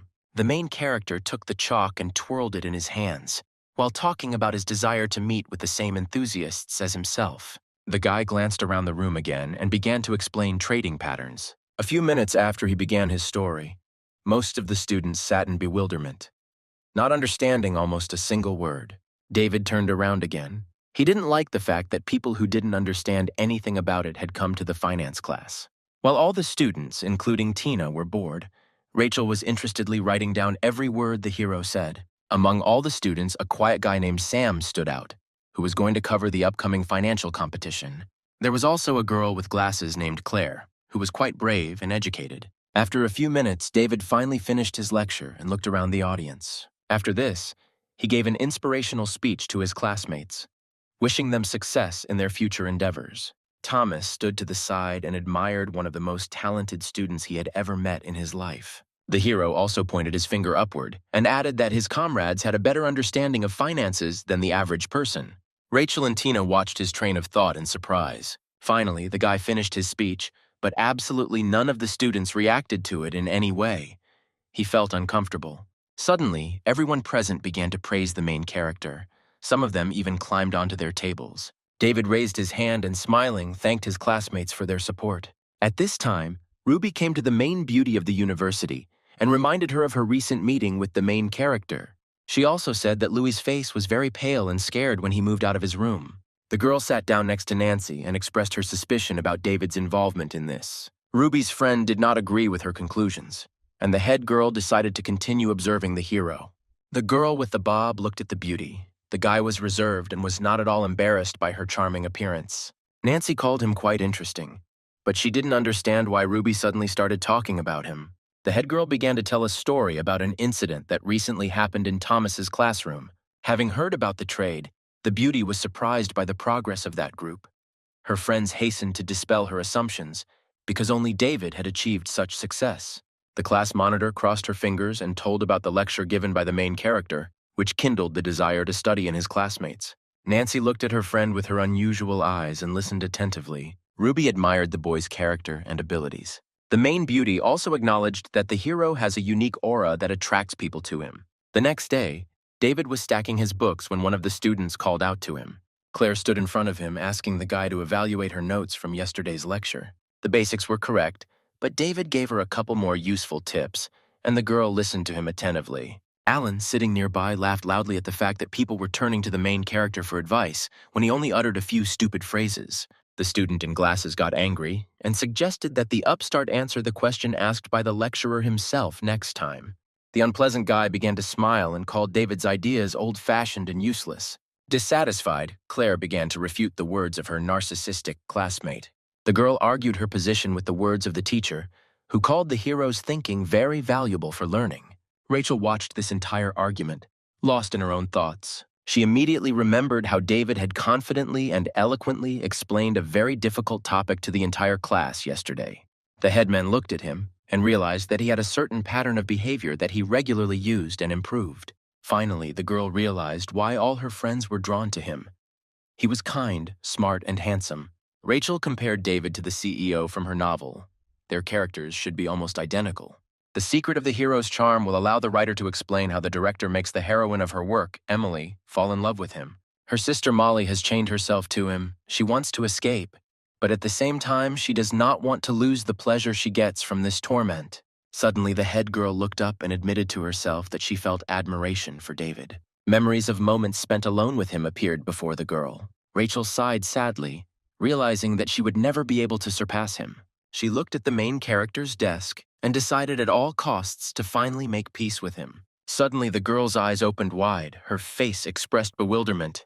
There were a bunch of students standing next to the guy, including Tina and Brittany. They asked him various questions about financial success and listened eagerly to every word he said. One of them grabbed his head and smiled nervously, realizing that he had asked a very stupid question. The hero was lost in his thoughts. In his opinion, his classmates' requests to share advice were too closely tied to a certain era. The students discussed his words among themselves, which made the guy very authoritative and powerful. David has already introduced a team of his fellow students who will become successful investors. He was distracted from his thoughts by heated students demanding answers to their questions. Suddenly, Rachel came up to the table. Looking down shyly, she also had a few questions. After some time, the headman sat in her room and cursed the main character again. It turned out that David asked the girl to wait while he solved the problem of other students. Tina and Brittany then began asking their friend about the intricacies of finance. The hero sat in his room with his hand to his forehead. He was surprised that the headman was offended by such a trifle.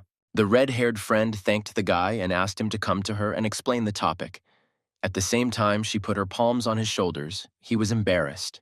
Brittany expressed her dissatisfaction with her about this. Tina stuck her tongue out at her neighbor. Memories of this situation made the protagonist very nervous. He grabbed his chin, noticing the stark difference between Rachel's behavior online and in real life. David soon put those thoughts aside and began typing a message for the headman. The guy asked her about reconciliation with him. The girl was very unhappy, remembering what happened. Rachel complained to an online friend that the hero was constantly surrounded by a bunch of girls his age. The hero called this feeling jealousy. The head woman looked furiously at the screen of her phone. The writer finally found the motivation to write a novel and prove her superiority over David. The guy put the smartphone to his face and smiled. He was succeeding in following his plan. Soon he named his team 2 vegetarians. The writer was not happy with him, but still thanked her friend. A couple of weeks later, the headmistress was overjoyed that she had several orders at once. Rachel grinned, eager to share her quick success with David. The girl's celebration was ruined by the main character, who reported bad news. The guy, looking at his phone, was worried because the upcoming competition would slow down the speed of writing the novel. Despite this, he asked the headman to paint a few passionate scenes that would help attract a small audience, since he did not want to disturb the writer. Rachel breathed a sigh of relief. She thought the book was in serious trouble.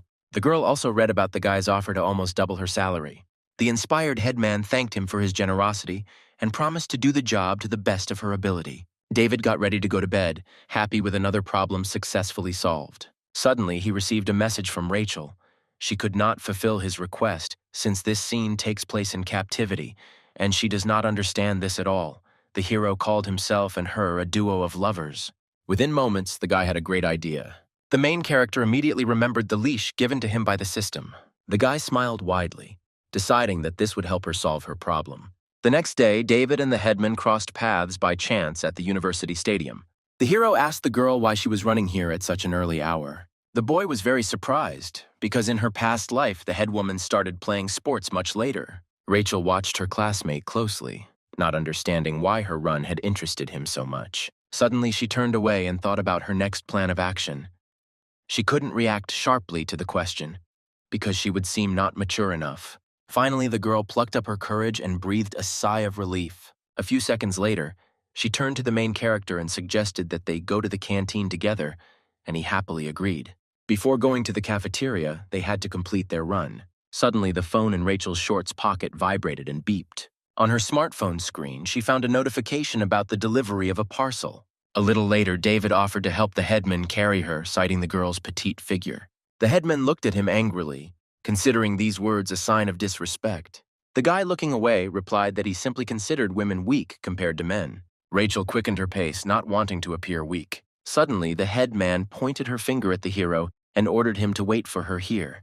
He had no choice but to agree. Soon the girl finally found a cardboard box sent by a friend from the internet. She smiled sweetly when she noticed David's name on the box, thinking that the guy had given his name as a character from the novel. Suddenly, the main character came up and asked why the headman was smiling while looking at the box. Rachel rudely ordered him not to meddle in her personal affairs. The guy smiled because he knew the truth. He remembered the effort he had put into sending the parcel. Suddenly, the girl walked away. The hero looked after her. On the way, the headman asked him about the possibility of earning real money on the stock market. She was afraid that David was easy prey for big companies. A drop of cold sweat rolled down the protagonist's face. He didn't even think about it. Then the guy asked the girl why she was studying finance if she considered it so dangerous. Suddenly, Rachel turned around and looked at him closely with her violet eyes. The hero told his friend about special rules in economics, and she listened to him with interest. He told her about the law punishing dishonest traders, and the head man was surprised. David smiled sweetly and advised the girl to be careful and cautious when dealing with finances. She looked over her shoulder at him and asked how a new student knew so much. The main character raised his head up and looked at the sky. He was studying trading to make his dream come true. His eyes were filled with determination to finally achieve his goals. David now has a system that will help him live his best life. Rachel cast a thoughtful glance at her comrade. He smiled and explained that every person can fulfill their dream through perseverance and persistence. The headwoman became unlike herself. A spark of inspiration flashed in her eyes. The guy threw up his hands and offered to help her learn finance, but she didn't believe in his good intentions. The hero asked her for a small fee for the lessons, and the irritated Rachel only agreed to treat him to breakfast. At the entrance to the university, they met Tina, who was worried that David and her neighbor were walking together. The dissatisfied headman told her friend about the meeting at the stadium. The main character reminded him about the promised breakfast. The girl ordered him to shut up immediately. Then she hurried to the dining room. The guy asked her to be less irritable. A puzzled Tina watched their strange conversation. The red-haired student turned pale, because her friend had hated David just yesterday. Soon she ran towards the main character who did not notice her. A moment later, Tina bumped into the guy and, hugging him tightly by the arm, asked about the dish he would be eating for breakfast. Suddenly, The main character broke free from his classmate's grip and said that Rachel would be choosing the dish today. She stood there for a long time with her mouth open in amazement, not understanding why the headman was treating David. Meanwhile, the hero and the writer were arguing heatedly, discussing the health benefits of the food the guy was eating. A little later, the three of them were sitting at the same table. The girls ordered a regular breakfast, and David chose noodles. Suddenly, Tina offered her friend to try a meatball from her dish and carefully handed him the meatball. In fact, she was very nervous because she and Brittany would not be able to compete with Rachel for the hero's attention. David politely declined his classmate's offer and began to eat his delicious noodles. Suddenly, Tina waved to the students who had just entered the cafeteria. The head woman felt discomfort and literally started shaking. The students who arrived were none other than Ruby and Nancy. A few minutes later, the university's most beautiful woman was already enjoying her nutritious and healthy vegetable salad. Students from another group were sitting at the next table. The red-haired friend whispered to him about the strange atmosphere that surrounded them. At that very moment, Ruby called out to the protagonist and inquired about Brittany's absence. David, with a smile on his face, explained that she was still sleeping, which was why she couldn't come. Nancy talked about her habit of eating breakfast earlier than the rest of the students. The guy immediately realized that she wanted to eat in peace and not be surrounded by a crowd of admirers. Rachel's face showed displeasure as she remembered David and the beauty's recent dinner. The headman ordered the hero to close his mouth and eat while Nancy watched. The student with beautiful eyes decided that the girl either loved the guy or wanted to get even with her for the past. At this time, David agreed to fulfill Rachel's request, which greatly surprised Tina, who was sitting next to her. She reminded him of her invitation to breakfast, which he declined. The guy replied that he was listening to the one who first invited him and paid for the food. Ruby gave David a thumbs up and praised him for showing his character. The main character grinned and offered her to treat him. The girl with the bob politely refused, citing her small capital. Unexpectedly, Ruby reminded her friend of her offer to treat David. The hero raised his index finger and rejected the idea. Nancy was shy, but promised to take the guy to a restaurant on the embankment the next time they met, but jokingly asked him not to give her a ring. He explained to those present that this establishment is usually used by young couples to declare their love. David suggested going to any other restaurant if this one embarrasses the girl. At that very moment, Tina was overcome with fear. Now her rival was not only Rachel, but also the university's most beautiful girl. She grabbed her chin with her hand and decided to change the subject to take control. The red-haired student immediately noticed her friend's package lying on the table. She almost instantly reached for the box to see the contents. According to Tina, there was something very light inside. Upon hearing that the gift had been sent by Rachel's friend, her friend immediately realized that it was the stranger with whom she corresponded every evening.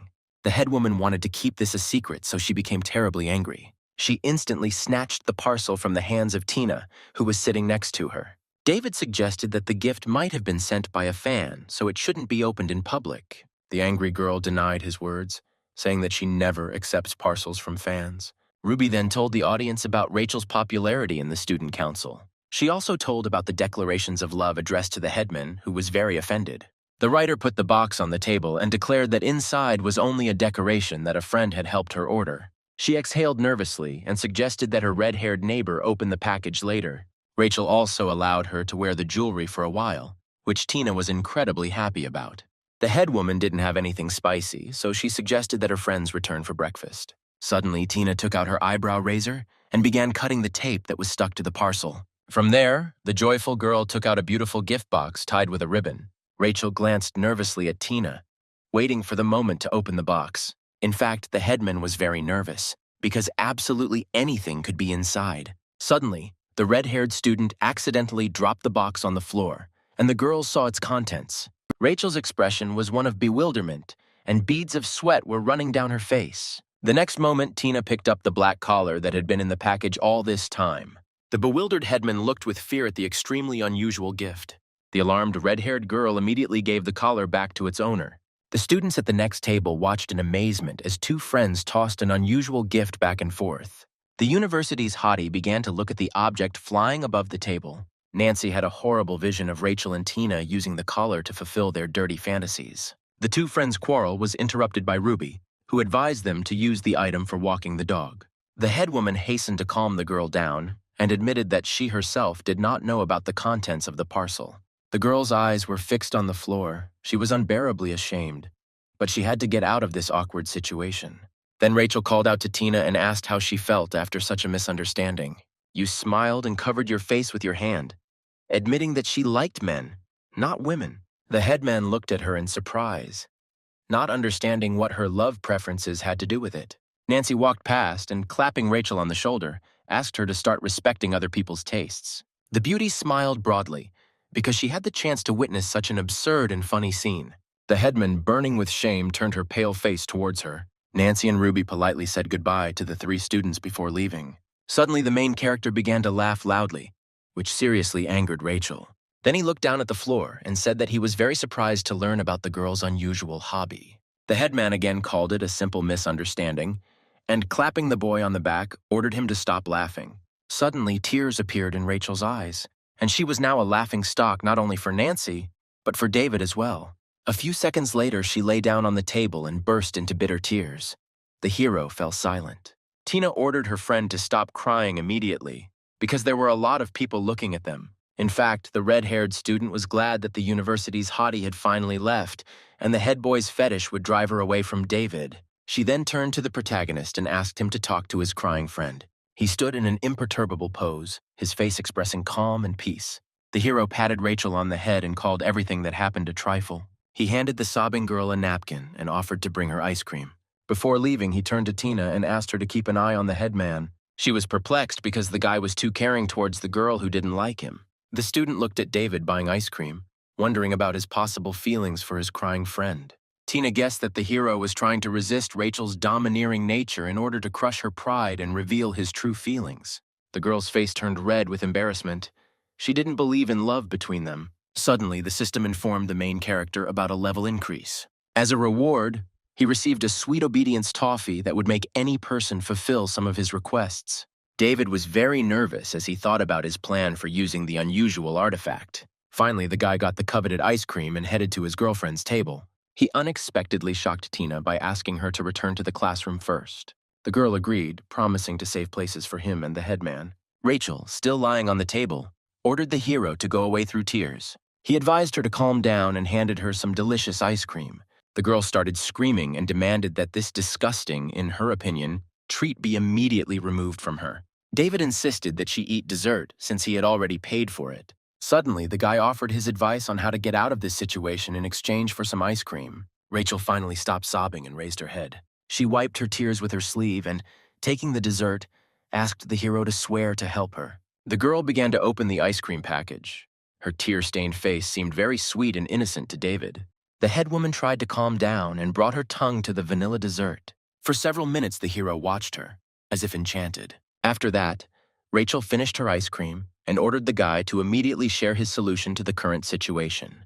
The girl's face expressed true fear and shame. She could only hope for David. A few seconds later, the main character suggested that his friend publicly confess her unusual hobby. Suddenly, the head woman grabbed the guy by the hand and sank her teeth into it, like a real vampire. When she let go of him, the hero looked in fear at the skin that was red from the bite. An angry Rachel called David's plan idiotic and pointless. Then he suggested that she act as if nothing had happened. The girl looked at the main character in surprise. Now she would have to behave like an arrogant queen. David laughed, because in his opinion, the headmistress had always been like that. She screamed loudly. She didn't believe in the guy's good motives. The hero hastened to dispel her thoughts and said that the girl's arrogant behavior would not give him any benefit at all. An agitated Rachel tried again to explain the situation to him, which only made her situation worse. The head woman turned away from David abruptly and folded her arms, not wanting to explain herself to him. The next moment, the protagonist put his hand on her head and advised her to do and say what she thought was right, to just be herself. These words made Rachel cry. She looked at the guy with eyes from which tears were flowing. Then a classmate offered the girl a candy and handed over his toffee. The enraged headman almost instantly snatched it from his hands and threw it into her mouth. Their eyes met. David decided to try out the magic candy. He moved closer to Rachel's ear and again offered to help resolve the situation. She looked at him in amazement, not understanding why he was returning to a not very pleasant conversation. Despite this, dialogue with him will help her better reveal the image of the director from her novel. The headmistress stared at the floor, now appearing in the role of Molly from her work. Suddenly, the girl realized the absurdity of the situation and was horrified. Suddenly, she pushed David away from her. He was perplexed. Rachel didn't want to be fooled by the guy, so she screamed loudly and decided to go back to class. The protagonist tried to talk to her, but the girl slipped past him. He smiled as he watched her go. She didn't fall for his trick. Soon, David stood up from his chair and headed towards the exit of the dining room. At the same time, the guy thought about Rachel's domineering and unpleasant character. When the hero went outside, he warmed up a little. A difficult day lay ahead. A few hours later, he was sitting at the table in his room, thinking about the financial market. The website of a financial exchange was open on the laptop screen, and the guy decided to focus on his financial model. The main character was distracted by a sudden loud knock on the front door. Mike and Ron came inside, asking about his absence from classes today. He told his friends about the permission that Thomas himself gave him to skip classes. Suddenly, the guy in glasses threw up his hands and declared that the group leader was a lesbian. The protagonist sighed and, smiling, called it just ordinary stupid rumors. Mike told her that Rachel had approached Nancy during recess and admitted it herself, and David froze at first. Then his eyes became frightened, his mouth opened, and sweat ran down his cheeks. The bewildered hero asked his friends to tell him in detail what had happened. Mike began his story in an excited manner, waving his arms. According to him, Rachel entered the classroom as soon as the bell rang for the end of the lesson. The head woman was smiling, but despite this, she exuded an aura of seriousness. The girl then headed towards Nancy's table, where she was perplexed.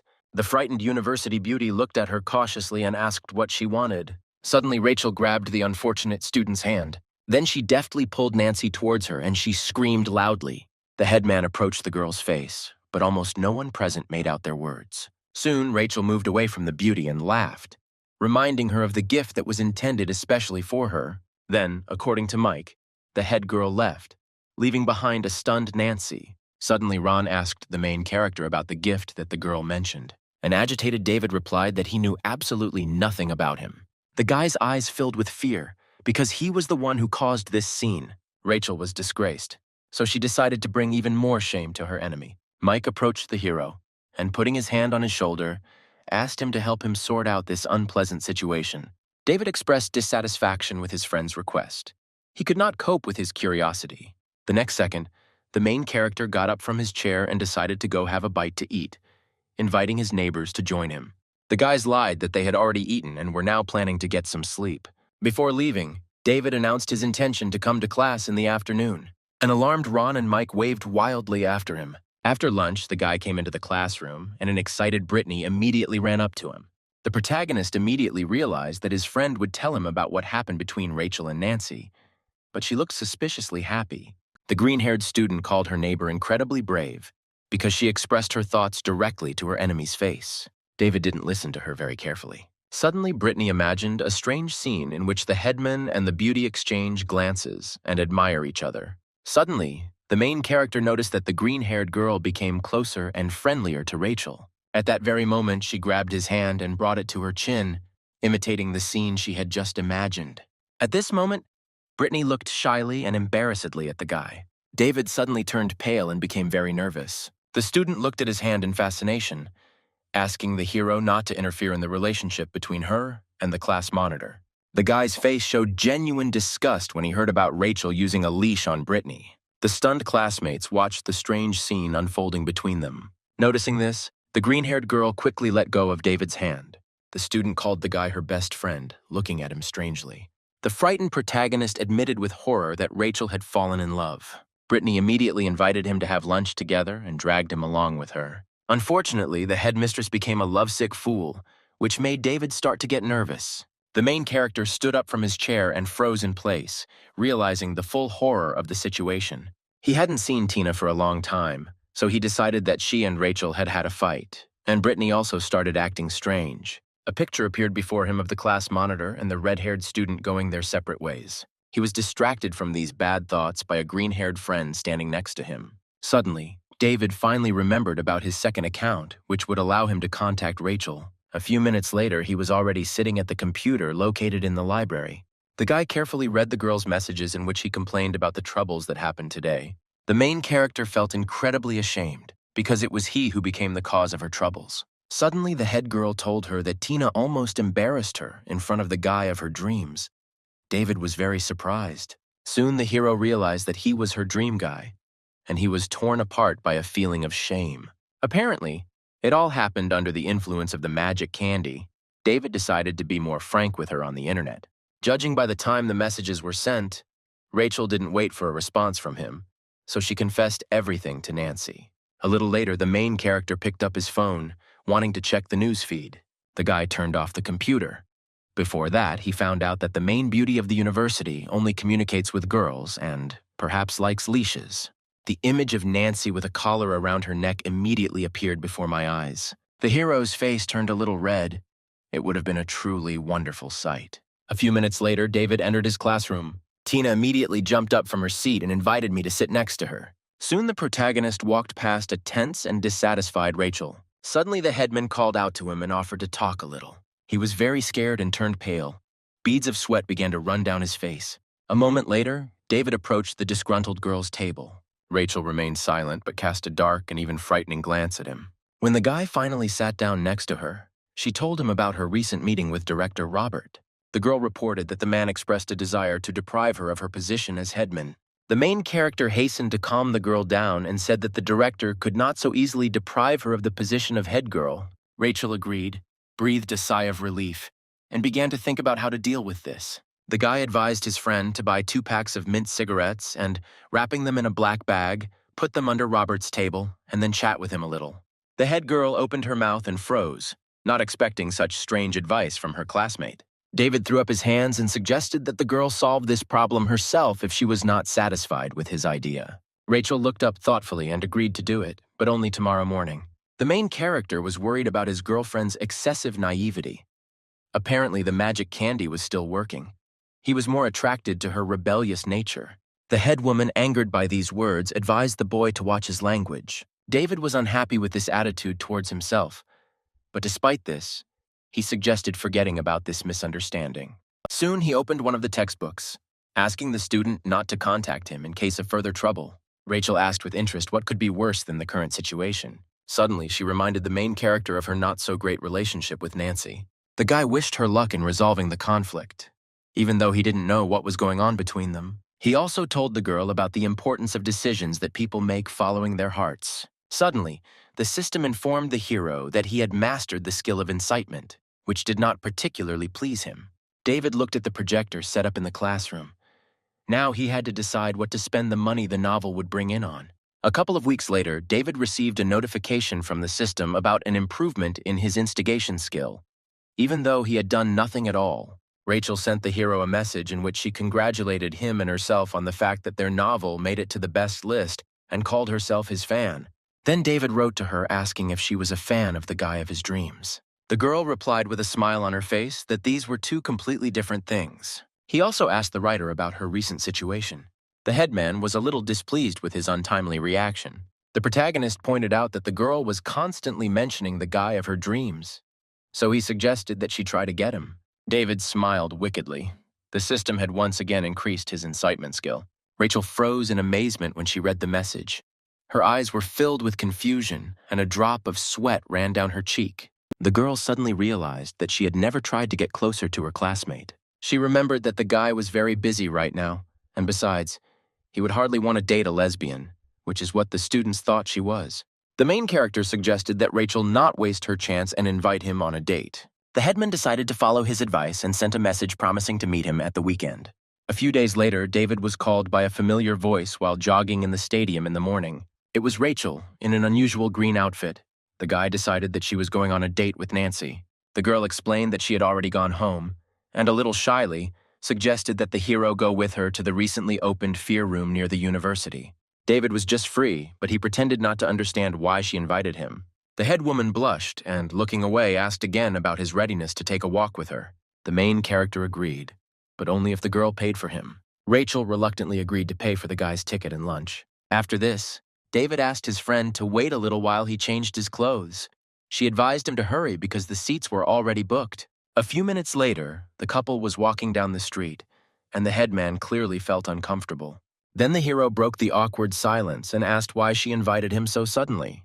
Rachel tensed up, not knowing how to answer him. David called himself Ham in his correspondence with the girl. The headman did not want to admit everything, because she did not even like the guy. Suddenly, the main character asked his friend if she had a problem in her relationship with Nancy. He stuck out his fist and promised to help the girl solve absolutely any problem she might have. Suddenly, Rachel flared up and, very angry, refuted David's theories. He turned pale and, covering himself with his hands, advised his friend to resort to less violence. Suddenly, the main character pointed his finger at the building behind the headman. At the entrance stood a man dressed as a maniac from a popular horror film, inviting passers-by to visit the new haunted house. David invited his friend to go inside, and the animator happily agreed to take them inside. Within a few minutes, Rachel was wandering in complete darkness, the path illuminated only by the dim light of a lantern. Suddenly, a hand that emerged from the frightening darkness touched the headman's shoulder. The girl was very scared and screamed in fear. Tears appeared in her eyes. It was David. The student rudely scolded him for such behavior. The main character threw up his hands and tried to explain his actions by saying that he was trying to lighten the eerie atmosphere.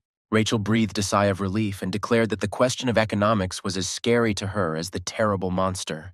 The head girl shone a flashlight on her face and complained that she was finding her classes difficult, especially after Thomas started speeding up their learning. David encouraged his friend, saying that studying finance takes real talent.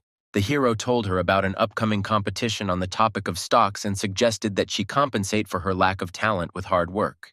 Rachel, worried, said she hadn't heard from him, and her flashlight started to blink. Within moments, it went out completely, plunging the room into pitch darkness. Suddenly, the headman encountered a stranger who appeared out of nowhere. The lantern finally started working again, and the girl turned towards the ominous figure. A second later, she frightenedly directed a beam of light straight at the stranger. The beam of the flashlight fell directly on the face of a terrible man in a mask made of human skin, armed with a chainsaw. After some time, the couple was already having dinner. David asked why his friend took him to the fear room if she was so afraid of it. Rachel, with tears in her eyes, slammed her glass of soda on the table and explained that the actor had appeared too unexpectedly. After that, she leaned on her hand and reminded him of the financial competition that the guy had recently mentioned. David stared at the table and explained that the teacher and other students had been talking about him for a long time. He looked at his friend and asked how the headman could not know about this. The girl looked at him and became nervous, feeling that his attitude towards her had become cold. David, sipping juice, reminded Rachel of her desire to surpass him, so she should pay more attention to university news. He suddenly expressed the opinion that the headman was trying to use him as a shield to hide from what had happened between her and Nancy. After this, the main character got up from his chair and promised his worried friend not to interfere in her personal affairs. David headed for the exit, telling the waitress on the way that he was finished eating. The hero waved goodbye to Rachel and wished her bon appetit. The girl leaned on the table and vainly asked him to stay, but the guy didn't even stop. A tear rolled down the upset headman's face. She had never even thought of using David as a shield. Soon the girl was left completely alone, staring at the floor. She realized that anyone who approached her or Nancy would immediately become the object of persecution. The girl put her fist forward and resigned herself to the fact that David did not want to be seen near her. Meanwhile, Nancy was engrossed in reading a magazine and was distracted by a message that came on her phone. Rachel invited her to have lunch together. The most beautiful girl of the university was not too pleased with her offer. She grinned slyly. It seemed the girl had come up with a plan. At this time, the main character was heading to the hostel but suddenly stopped. He took his phone out of his pocket and found a message from Nancy asking to be added as a friend. David glanced at his smartphone screen and immediately knew it had to do with Rachel. The university's top beauty explained that she got the guy's number from her friend Ruby. Suddenly, the girl suggested that the hero have a bite to eat together at a Japanese restaurant. He agreed to meet in half an hour. Nancy understood that Rachel was in love with him. She smiled. Her plan was to pull the main character over to her. This would solve the problem with the opponent. Suddenly, Nancy received a message in which he said that he would be busy all day and therefore would not be able to go to the restaurant with her. The girl's unusual eyes became empty. The hero could not refuse her so abruptly. She suggested that David meet another time. Nancy was very angry when she realized that he had recently been spending time with Rachel. The girl thought about it, in her opinion. The headman was also trying to pull the guy over to her side. Suddenly, Nancy received a message from Rachel asking her to go to the panic room together. The university's most beautiful girl grinned slyly and decided to take advantage of this opportunity. At that very moment, a chill ran through David's body, and he pulled his hands close to him. A little later, he contacted the writer. He was worried that recent events could delay the release of the novel. Soon, the girl invited him to join her team group. She also suggested that their work would bring them several $100,000, and David was inspired. According to Rachel, selling the rights to the novel will bring much less money, and the protagonist thought about her words. Costume dramas were in fashion at the time, and the guy's stock trading skill was only developed to level 3, so it was too dangerous to take risks. Instead, David set about improving his writing skills, which were much needed now. The main character recognized the girl's outstanding talent for writing interesting and captivating texts. Their romance was too ordinary and unremarkable, but Rachel's writing style allowed it to gain a lot of fans. Suddenly, his vibrating phone distracted him from these thoughts. The boy received a sticker from the school's most beautiful girl with a little dinosaur calling on the phone. Soon Nancy was sitting in a restaurant and making a rather expensive order. The girl put on her best dress. She turned to the main character, sitting opposite, and asked if he would like some alcohol. He suggested to his friend to wait with this for now, since their order was already very large. Nancy followed his request and decided to make the most of her new free time. Finally, the girl said that she had been trying to invite the guy to spend time together for almost a month. David scratched his head nervously. He had been too busy all this time. She asked whether the hero's diligent studies were connected with the upcoming financial competition. He answered negatively. After that, Nancy's insanely beautiful eyes stared straight at the guy. Soon the waiter brought 2 small cups. David thanked him. The main character and his girlfriend began to discuss the interior decoration of the restaurant. Finally, he picked up his chopsticks and thanked the girl for her kindness and generosity. Suddenly, she called his manner of speech interesting. The guy became nervous. Sweat started running down his face. The protagonist grabbed his chin and laughed it off, not really even imagining Nancy's true motives. At this time, the girl was ruffling her hair and looking at David with beautiful iridescent eyes. A few minutes later, the waiter brought a plate with several crabs. The guy was shocked by their appetizing appearance. The main character reached for the cutlery in order to quickly try the unusual delicacy. Suddenly, the girl put her hand forward and ordered the guy to stop immediately. Nancy picked up her phone and started taking pictures of the food. Suddenly, David froze, realizing that he had never seen food photos on her social media. The university's most beautiful girl smiled sweetly, while the main character was nervous and worried. After this, the girl suggested starting to eat, but before that, the guy had to like her post. He hastened to fulfill her request and reached into his pocket for his phone. When David logged into the social network, he saw a photo that depicted not only food but also himself. The protagonist realized that Nancy did this in order to deal with Rachel. He turned pale and began to sweat. Suddenly, the girl took a meatball out of her plate and offered the guy to try it. While he was realizing the full horror of the situation, a male voice called out to Nancy. David jumped up from his chair and saw the girl's father, Anthony. Behind him stood his friend Ethan and a man with a small scar on his face named Bruce. They wanted to have a few drinks and relax. His daughter smiled sweetly and promised her father to keep it a secret. The man happily thanked his beloved little girl. After this, he turned his attention to the main character and asked Nancy to introduce him. The guy finally calmed down, said his name and extended his hand to the girl's father. Soon, Anthony and David shook hands, showing mutual respect. Nancy had never eaten with guys before, and the man was glad that his daughter had started making new friends. He hoped that their characters would get along and acknowledged the hero's rather strong body. His daughter watched this nervously. David felt very uncomfortable with the rather strange dialogue with Anthony. Suddenly, his scarred man said something about the sharpness and sparkle in the boy's eyes, which distinguished him from his pathetic and soft peers. He laughed and said that training is very important for young people, and Ethan felt a little uncomfortable. Soon, Bruce and Ethan started a small discussion. Anthony asked them to stop. Nancy placed her hands on her father's shoulders and invited the men to go to her room.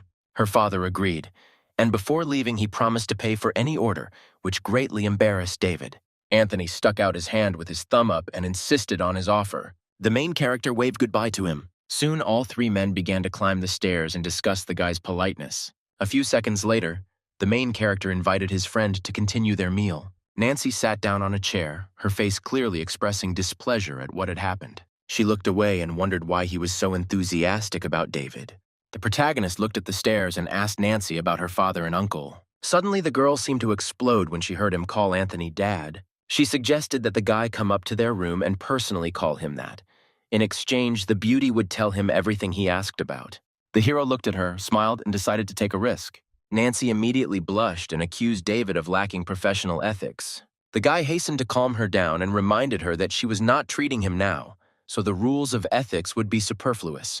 The dissatisfied girl reluctantly admitted that he was right. She folded her arms and, looking away from David, explained that her uncle was the director of the humanities department at their university. Anthony, she said, is a member of the board of directors at the university. Now the main character understood why the girl decided to study the humanities. After that, he looked at the table and asked why she didn't go to a more prestigious university, having such rich relatives. The guy also pointed out that it would be quite difficult to complete his studies with the help of exams, but the girl remained silent. Nancy soon looked away and declared that she was completely indifferent to where she studied. She considered herself not smart enough to graduate from a prestigious university, and her mother didn't want to let her daughter down too far. David felt a little awkward from this answer. The next moment, the main character picked up the crab and began to cut it up. He carefully examined the poor sea creature that had fallen into the fisherman's nets and ended up on this table. Nancy managed to get a small piece of meat out of the crab and was already looking at it, anticipating the exquisite and pleasant taste.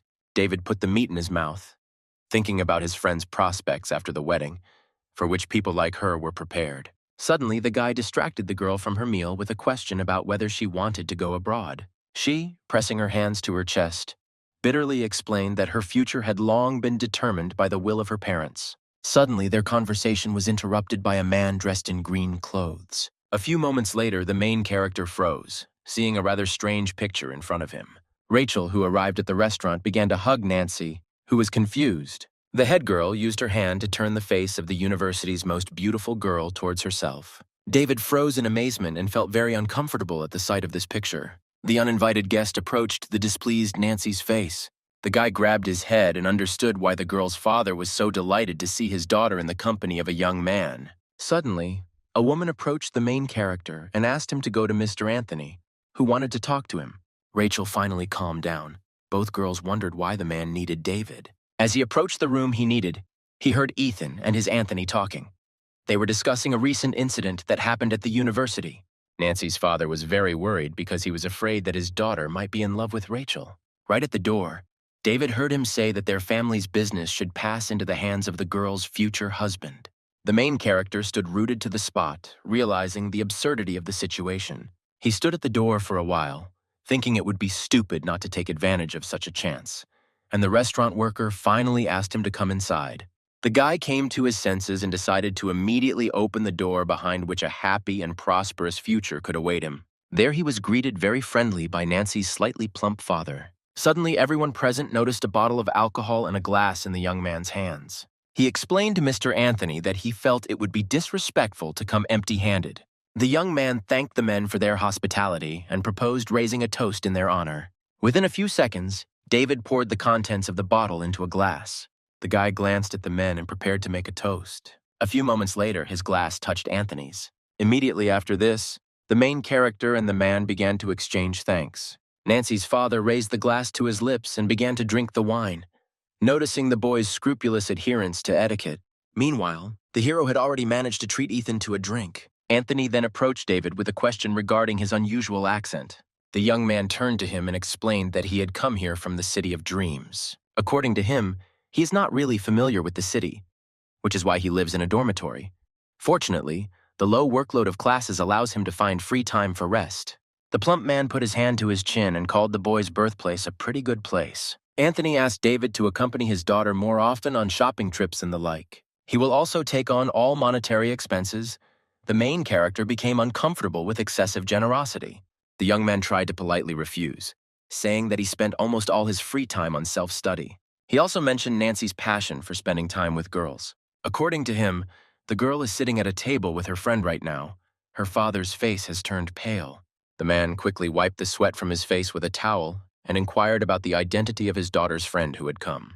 The main character said that the guest was the head of his class named Rachel. Anthony thanked the guy for the information and allowed him to return to Nancy. David politely said goodbye to the good-natured man and headed towards the exit of the room. He considered the young man a wonderful person looking after him. When the hero walked out and closed the door behind him, the man's face instantly changed. He grabbed his head with both hands and began to panic. Anthony quickly stood up from his chair and started screaming, not believing what had happened.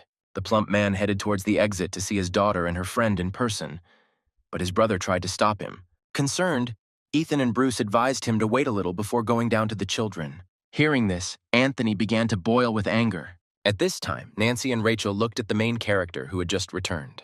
The guy hurried to explain to the girl that the father asked him to take care of his daughter. Suddenly, the head girl interrupted him and declared that she could handle the task perfectly well herself. The university's most beautiful girl was perplexed. Then David asked Rachel why she came here in the first place. According to the headman, who put her arm around Nancy's neck, she wanted to try the delicious crabs. A few moments later, she called the waiter over and asked him to bring 2 more servings of the seafood delicacy.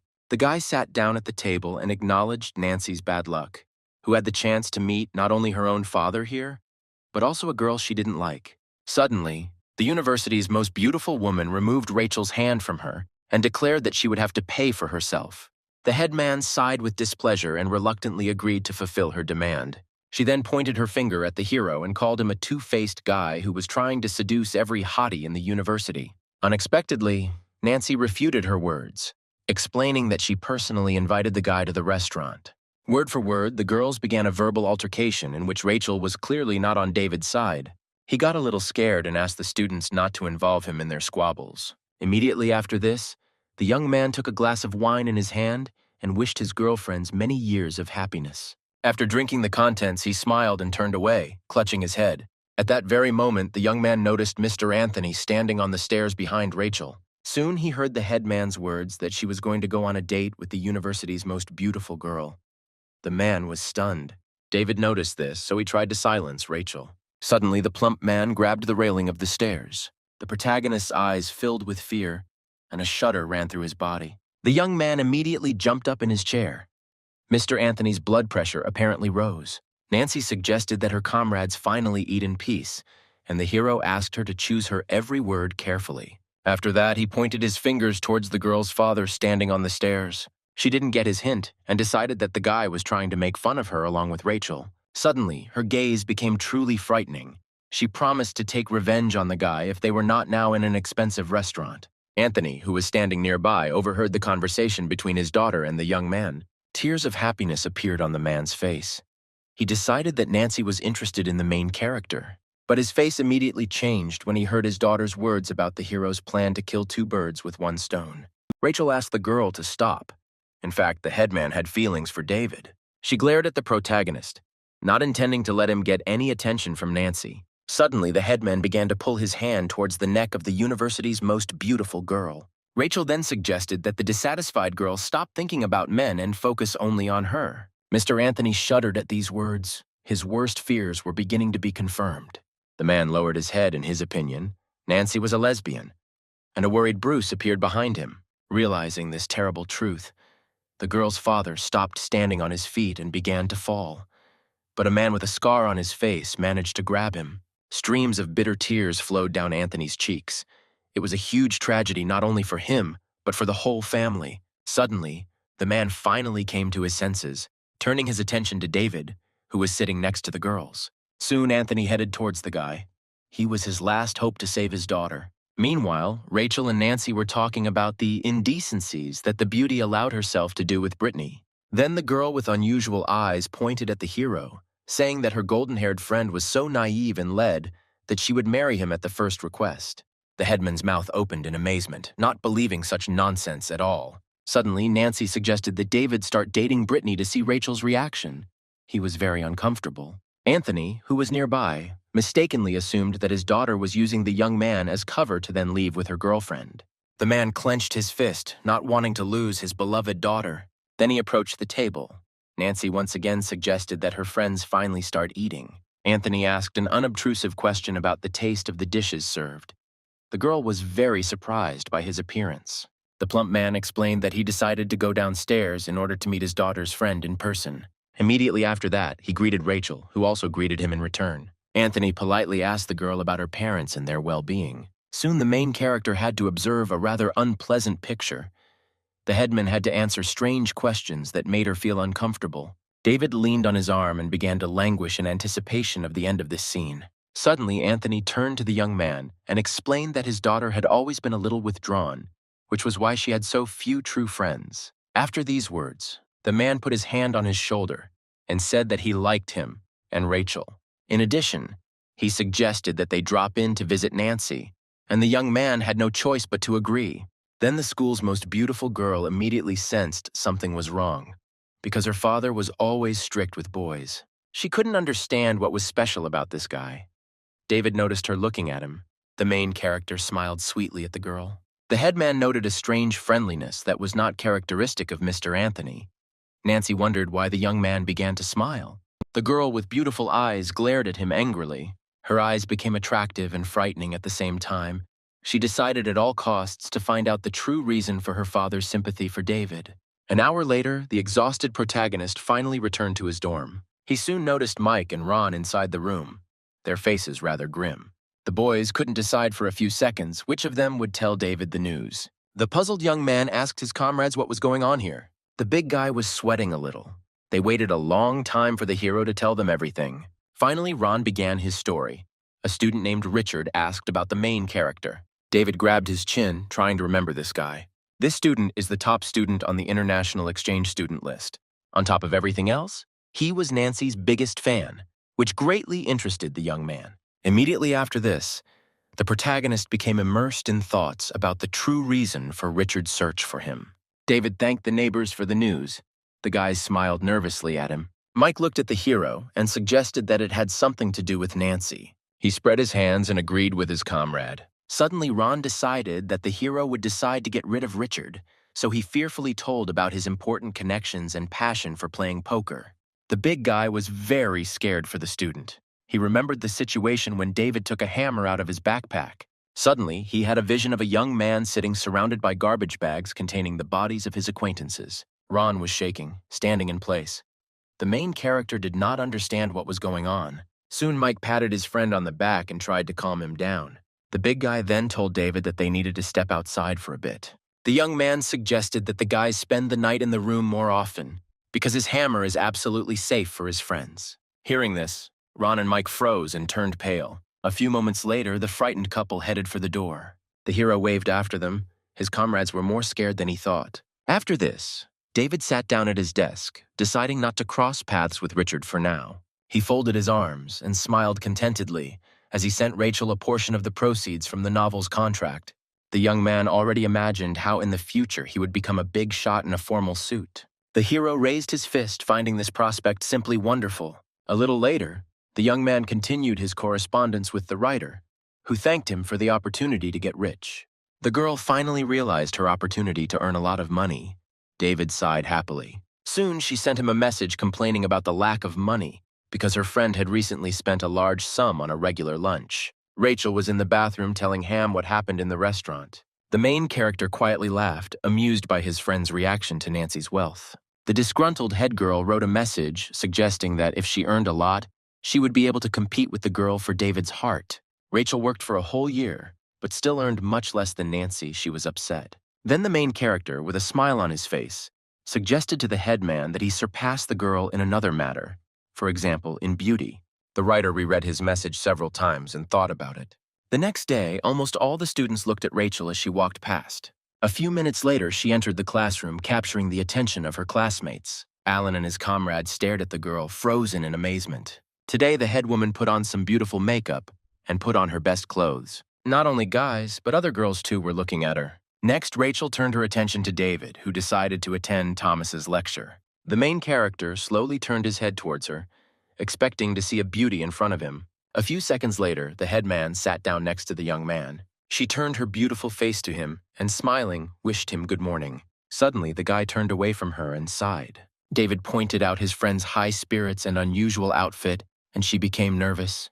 The main character then turned his attention to the girl's tights, asking if she had a good time with Nancy. After that, he glanced at the headman's entire appearance and complimented him on his clothes. She interrupted him and rudely stated that she had not dressed up like that for him. The disgruntled girl looked down, surprised by the guy's lack of reaction to her makeup. A few seconds later, a teacher appeared in the classroom, preparing an important announcement. Soon he spoke about the upcoming financial competition. The lecturer wrote on the board about 3 rounds. In the first, the students use a virtual account. In the second, they will have to work with $40,000. In the final, they will receive about $150,000. Many students were surprised by such a large amount of money. Only the main character sat in complete calm. He made a thoughtful face and remembered that the profits received in the final would go entirely to the participants. Thomas also said that 10 finalists will go to the award ceremony in the Capitol. Rachel's mouth dropped open in amazement.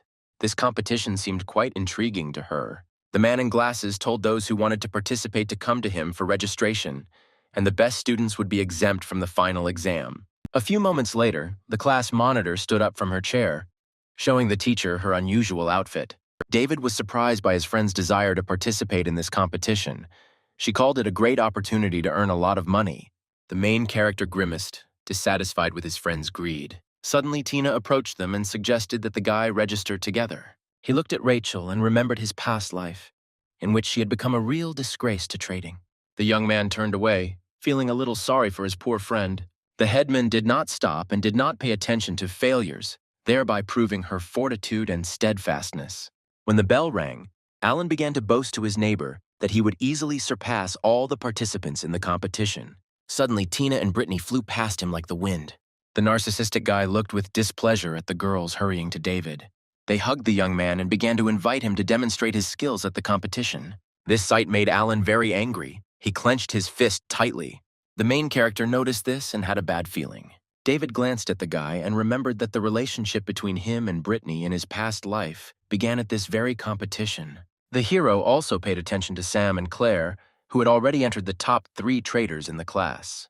He decided that this was the reason why Alan began to attract girls to him. His thoughts were interrupted by the class monitor, who suggested comparing the results at the end of the competition. Her arrogant nature made the guy feel uncomfortable. Rachel looked at him with displeasure. In fact, she wanted to distract her neighbors from him. Suddenly, the guy offered his girlfriend a bet, which made her nervous. David, holding a notebook in his hand, bet that he could earn more income than the girl. She didn't want to compete with him because even the teacher praised him. Other students overheard their conversation and advised giving Rachel a head start to even the odds. Alan laughed nastily and said that he wouldn't compete with David if he were in the prefect's place. Suddenly, she slammed her palm on the table and agreed to a 20% handicap, and everyone present turned to face her. In fact, the girl was very worried because refusing the bet would undermine her authority. The main character agreed to give in to his friend a little, not at all doubting his victory. Tina squealed with joy, admiring the young man's courage. Rachel folded her arms and finally called for the bets to be called. David smiled and, raising his finger, promised to fulfill any request she made if he lost. But if he won, the girl was obliged to forgive him once. The class leader was surprised by such a strange request. Rachel asked what she would have to forgive the main character for. The young man jokingly replied that he was afraid of being caught by her on a date with a beauty. Immediately, a bunch of students, including Alan, began to discuss what they had heard. The girl grabbed her chest and, looking away, replied that the guy's personal life should not concern her. Then David suggested that Rachel come up with his own punishment. Suddenly, the head girl loudly declared that if the hero lost, he would be prohibited from having any love relationships until he graduated from university. He scratched his head and agreed, due to the lack of alternative. Tina grabbed her head, considering her friend's punishment too cruel. One of the students sarcastically noted that this would help him try to win the hearts of the beauties who were obsessed with David. Rachel's heart was pounding madly. She thought her idea was great. Despite the severity of this punishment, the guy asked the girl not to go back on her words. Then the main character extended his hand to her with his little finger extended in order to exchange vows. The headman looked at him in bewilderment, not believing what was happening. After a few seconds, their fingers crossed. Most of the students began to cheer David on, not doubting his victory. Suddenly, the hero and Rachel were interrupted by one of the students, who asked for advice on trend investing. It was quiet Sam, and Claire appeared next to him, asking for the same thing. The main character decided to help his classmates. Alan tried to eavesdrop on their conversation. The young man walked up to his desk and described the industry as very complex. The guy picked up his phone, while simultaneously offering his comrades to point out their mistakes during the market review. Sam happily thanked the young man for his kindness. The girl with glasses asked permission to reserve a seat at the guy's lecture. Then David suggested that the guys create a joint group for such discussions. Sam asked to leave it for him. Claire didn't even add the main character as a friend. Suddenly, Tina came up to them and complained to the guy about her hunger. Immediately after this, the girl with glasses said goodbye to David. Soon, he and his red-haired friend were walking down the hallway, heading to the dining room. Tina invited the young man to go for a walk after lunch, but he refused. The student clutched her chest and said that she would always wait for him. The main character froze in amazement, his face expressing bewilderment. Suddenly, Tina approached the young man and took his hand. The sympathy she felt for him could be seen on the girl's face. A moment later, the main character removed his girlfriend's hand and walked away. The young man stopped and, turning to Tina, said that he believed only in time. The student didn't understand anything, so her face began to express confusion. She looked after the guy and decided that he was so cold because his heart was broken. A few seconds later, the girl ran up to him again and hugged him by the hand. The protagonist tried to break free from her tight grip.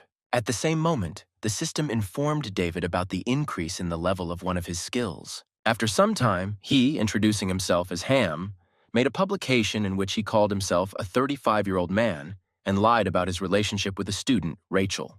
The headman who read this was beside herself. She was filled with bewilderment and anger. The frightened hero explained that this story would draw attention to their affair. The girl immediately calmed down and apologized for her excessive irascibility. It was mid-November, and the protagonist and several other students were in the classroom. The teacher sighed and closed his journal.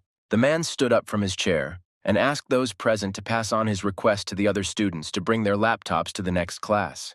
David was a little disappointed when he heard the tiredness in Thomas's voice. Today, the financial competition started, so the guy turned away and tried not to think about it. The hero took out his personal laptop from his backpack. Suddenly, from the general chat, he learned that Rachel had already entered the market. The guy grabbed his head, realizing his too easy victory over the girl. The young man began to get nervous after reading the words of the headman, who pretended to be a professional in the field of trading.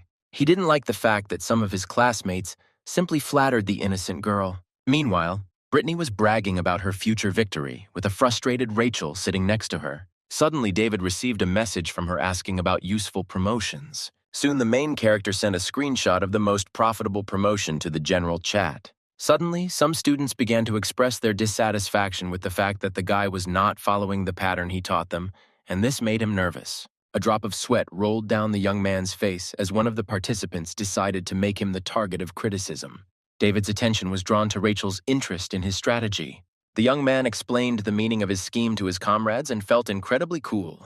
But his mood immediately changed to the opposite when he did not see a single reaction to his message. After a few seconds, his classmates finally thanked him and asked him to explain everything in more detail tomorrow. He wasn't going to take such a risk. Brittany, who was in a fast food restaurant, recognized the hero's talent for expressing his thoughts beautifully. Rachel stared at her phone screen in fear, not wanting to lose to David. The next day, the hero came to the classroom, and the class monitor was already sitting next to his seat. He began to sit down on the chair, asking the girl about her success with stocks. She didn't even look in his direction and advised him to stop being so self-confident. The next moment, Rachel turned to the protagonist and, pointing her finger at him, promised to get around him soon. He responded by saying that they needed to put aside past grievances since they were now working in the same industry. The guy then invited the girl to have lunch together, but she was burning with anger. The head woman stared at the table, needing to concentrate on monitoring the exchange data. Before leaving, David kindly wished his friend good luck in this difficult task. When he arrived at the cafeteria and sat down on a chair, he took out his phone and was immediately called out by a familiar voice. At the other end of the room, the young man saw Nancy waving happily at him. The young man became wary for a second. She probably had a hidden agenda. A few seconds later, the main character approached the table where the university's main beauty, Ruby, and an unfamiliar guy were sitting. The girl with the bob politely invited David to sit next to them. He was a little confused because his last meeting with Nancy had not gone very well. Suddenly, a guy sitting at the table addressed the main character. The young man turned to him and asked who he was. Then the stranger called the young man not so special. Nancy asked him to be more polite. Soon, David sat down on a chair next to the red-haired beauty, trying not to pay attention to the unpleasant guy. The main character immediately realized that the person sitting in front of him was none other than Richard, who said that Nancy's status would be lowered if she continued to be friends with the guy. The arrogant guy also looked at the girl, mentioning that the young man had made her wait. The university's most beautiful woman opened her eyes wide and hastened to moderate the student's ardor. In her opinion, there was nothing wrong with that. Nancy noted David's thirst for learning in order to get rich, but in reality, she wanted to get back at him for the incident in the restaurant. The girl also remembered the unpleasant words of her father, who ordered her to spend more time with the main character. Suddenly, the young man put his hand on the red-haired girl's head and apologized for all his bad deeds. Nancy looked at him with her unusual eyes filled with incomprehension. David smiled wickedly, revealing his white teeth. The guy turned to her and asked her to listen to him next time when he asks her not to wait for him. The university's most beautiful woman gritted her teeth. Now the initiative passed into the hero's hands. Ruby and Richard froze, watching this unusual scene. The girl couldn't believe that he touched her head. Her plan began to collapse. Nancy felt awkward. She couldn't allow the young man to disgrace herself. She turned away for a second and finally decided to use her trump card. A few moments later, the girl pierced David with a magical look that was supposed to make him apologize for what he had done. The main character looked at Nancy in bewilderment, not understanding what she was doing. Soon an awkward pause arose between them, causing them to experience incredible discomfort. The beauty became nervous because her enchanting gaze had absolutely no effect on the young man. The girl used this technique since birth. It helped her to force adults to calm her down. Richard looked with displeasure at Nancy, for whom he secretly had feelings. He jumped up from his chair and, clenching his fist, scolded the hero for touching his girlfriend's head. His face expressed the anger that began to overwhelm the guy. The beauty did not want to show her true emotions, so she politely asked David not to do this anymore, because it spoils her hairstyle. Richard was stunned, expecting his girlfriend to react more violently to this impudent fellow. Suddenly, the main character asked the guy's name, which brought him out of his thoughts. He bowed, introduced himself, and said that he was a good friend of Mike and Ron. Then the student invited him to hang out together. David was surprised by his words. Soon the hero agreed. Richard tried to remain calm, feeling the guy's unusual aura. The young man, with a smile on his face, invited his new acquaintance to have a drink together. Richard's mouth dropped open, feeling genuine fear. This look greatly frightened the student. David bowed to him politely. The boy looked at the young man suspiciously, scared by the thought that he might attack him with the hammer that had forced Lewis to leave the dorm. Suddenly, this awkward and slightly unpleasant scene was interrupted by Ruby, who brought soup for the main character. He thanked the girl with all his heart for her concern and took the tray from her hands. Richard was filled with anger at how the boy could so skillfully control his gaze. David broke into a wide smile, delighted at his triumph. After that, he looked at the tray and noticed something strange. It had no cutlery. Ruby apologized for her absent-mindedness and promised to bring them right away. Suddenly, the main character raised his hand and asked the girl to stay in her place. Next, the young man took out a box that looked very expensive and elite. Inside was a spoon and fork made entirely of rare rose gold. The guy himself used a fork and decided to lend the spoon to Nancy. Soon the girl, who had no strength left to be angry with him, carefully examined the expensive cutlery. Richard's eyes nearly popped out of his head when he saw his girlfriend using such a simpleton's cutlery. The student grabbed his head and screamed, imagining a scenario in which the couple would feed each other. The guy soon calmed down, remembering Rachel, who could not allow David to improve his relationship with Nancy. After some time, Ruby and the university's most beautiful girl were in the bedroom. Suddenly, the girl with the bob asked her friend about her relationship with the main character. The head of the finance class asked Nancy to just give her a hint, and she would deal with David right away. She, sitting on her bed, asked her friend not to worry about it. A few seconds later, Ruby took her beige jacket off the hanger. She then pulled it over her shoulders and said that she had never seen a situation like what was happening to the university beauty. Nancy wished her friend a good rest, and she thanked her and said goodbye. After Ruby left, the girl lay down on the bed and covered herself with her strawberry print blanket. The university's most beautiful girl thought about the absurdity and strangeness of the current situation. She was lost in memories of the good times she had had, burning through her rich father's money. One day, an unknown girl approached her. Fear was evident on her face. She asked Nancy to pay off her debts, which were a trifle to her. She turned to her, showing her confused look. The university's most beautiful woman sat down on her bed, thinking about her uselessness to people richer than her. The girl's amazing eyes exuded melancholy, because she was not needed even by the poor. Next, she looked at the notebook left by Ruby, who almost always abandoned it in difficult situations. Nancy stared into space, thinking about how she had few close and loyal friends since childhood. She began to look like an upset child who had lost her favorite toy. Suddenly, the girl hit the pillow with her fist, blaming the main character for all her troubles. Nancy was filled with anger towards David. The situation in the dining room today appeared before her eyes again. The girl fell face down on the pillow, trying to forget about this shame. Soon she looked away, thinking about the incredible courage of the hero and Rachel. Suddenly, the door to the dorm room opened, making a nasty creak. An excited Ruby ran inside, hurrying to tell her friend the important news. The girl abruptly lifted her face from the pillow, her face expressing incomprehension of what was happening. The head of the finance class took out her phone and showed her the list of the best students participating in the competition. David was in 9th place. Nancy looked closely at the smartphone screen with her unusual eyes. Ruby, putting her hand to her chest, called the hero a real expert in the field of trading. Suddenly, the university's most beautiful girl smiled strangely and admitted that this guy was amazing. The girl with the bob haircut looked at her friend in surprise, for whom such words were unusual. She just laughed sarcastically and smiled sweetly. Nancy then picked up her phone, deciding to help the protagonist increase his authority. A couple of days later, the students in David's class were discussing the list heatedly. Brittany stared at her smartphone and Rachel turned around. She noticed one of the students congratulating Alan on his first place in the ranking. The narcissistic guy was reveling in his victory, but was already mentally prepared for the hero to use his hidden trump card. Suddenly, he was interrupted by Claire, who closed her textbook and was about to leave so as not to see the guy bragging. Alan turned to her and called these words too harsh. He also added that David had only an average performance in practice, and the head girl heard all of this. Suddenly, Brittany's mouth opened wide, and she asked everyone present to check the forum immediately. Finally, the main character entered the classroom. The students looked at him strangely. The young man froze for a second, not understanding what was going on. Suddenly, he heard a voice from the loudspeaker congratulating him on the honorable 7th place he had taken at the end of the first week of the competition. The hero grabbed his forehead, remembering that the rating of the participants was now updated in real time. One of the students appeared right in front of him and praised him for his efforts. The next moment, Tina ran up to the main character and called him the pride of the class.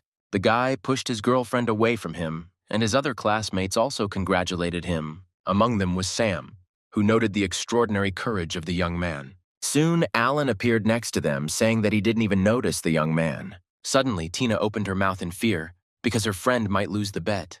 David hastened to reassure her, telling her about the increase in the price of the shares Rachel had bought. At that very moment, the headman approached him and announced that she had sold them that morning. The main character froze and began to stare at her with a puzzled look. This scene was interrupted by Brittany, who asked her friend about her progress. The girl folded her hands and confidently declared that her profit amounted to a whole $1,000. David became nervous. His face was covered in cold sweat. The headman only repeated after him. The next morning, they crossed paths at the stadium. Rachel wished the guy good morning. Surprisingly, the main character seemed to not pay attention to her and began to silently walk away. When his girlfriend asked him why he was doing this, the young man replied that almost every meeting with her ended in trouble for him. The young man turned to Rachel and asked with displeasure how long she was going to repeat after him. The head girl tried to explain her actions using the words of Teacher Thomas. In her opinion, all means are fair in stock trading, which amazed the main character. The girl threw up her hands and called the incident a trifle. She then took out her phone to show David the group where the girls were confessing their love to him. A moment later, the young man walked away, surprising the elder. On the way, he thought about the suspiciously quick response to his achievement. The young man looked at the students running around the stadium, deciding that he was being watched. Rachel looked at David with displeasure, noticing the change in his expression. Suddenly, she noticed 3 students gathered around the board. The girl immediately grabbed the main character by the hand and led him there. The guy read the congratulations on reaching 7th place, which was addressed to him. Rachel let out a joyful squeal, thinking he deserved a prize for that. 3 students discussed the futility of such a small victory. The headman immediately approached them and ordered them to show respect to the boy. 2 students, who turned out to be from the International Exchange Department, just laughed at her words. This made the headman very angry, and she began to burn with rage. Suddenly, one of the girls recognized her as the student who, according to rumors, was dating Nancy. The main character tried to stop his friend, but she was not going to just leave. Then, with a smile on his face, he offered to at least let go of his hand. Rachel released him from her tight grip and began to curse. The guy tried to calm her down. Students from the International Exchange Department observed their quarrel. One of them made a sarcastic joke about the relationship between David and the head girl, because, as he had heard, she was a lesbian. At that very moment, Rachel stopped her verbal altercation with the hero and headed towards the Joker. The frightened young man reminded his friend that fighting was prohibited on campus, hoping that this would stop her. Suddenly, the girl stopped and, looking angrily at the student, called him Nancy's pet dog. These words made the 3 of them freeze in bewilderment. One of the students suggested that her friends get out of here, at which point the main character laughed loudly. He explained this by saying that he was surprised by the girl's self-control. Rachel called them just people who were jealous of David and walked away. He, left alone, acknowledged this fact. Suddenly, he ran up to the head girl and, putting his hand on her head, declared that he didn't care what these students thought. The girl abruptly pulled his hand away from her and threatened him with her fist. Meanwhile, Principal Hector informed Nancy that her request to hang posters on campus had been fulfilled. The man asked the girl drinking tea about the benefit that David would receive. Not hearing a clear answer, he was surprised and decided to personally find out about the hero's past. The main beauty put the cup on the table, thinking about the popularity that had fallen upon the young man like a storm. She started to ruffle her hair. The only thing that could interfere with her plan was the guy's bad results. Meanwhile, the main character was sitting at his laptop in the dorm room. Suddenly, the door opened, and Mike and Ron walked in, discussing the fact that their neighbor had placed 7th out of 800,000 participants. When they noticed David in front of them, they were very scared. The big guy offered him to have a snack with them of delicious dumplings with shrimp. The young man explained in a calm tone that he had already eaten. The boys, eating dumplings, discussed the strange state of the university. Posters praising the hero were posted everywhere. Then the young man asked his comrades if there were any outstanding students in their group. Ron explained that their class was not a role model, since most students did not understand even regular lectures. Mike said that many of his classmates were jealous of David. Suddenly, he was interrupted by a big guy, who said that Richard was asking about the main character again.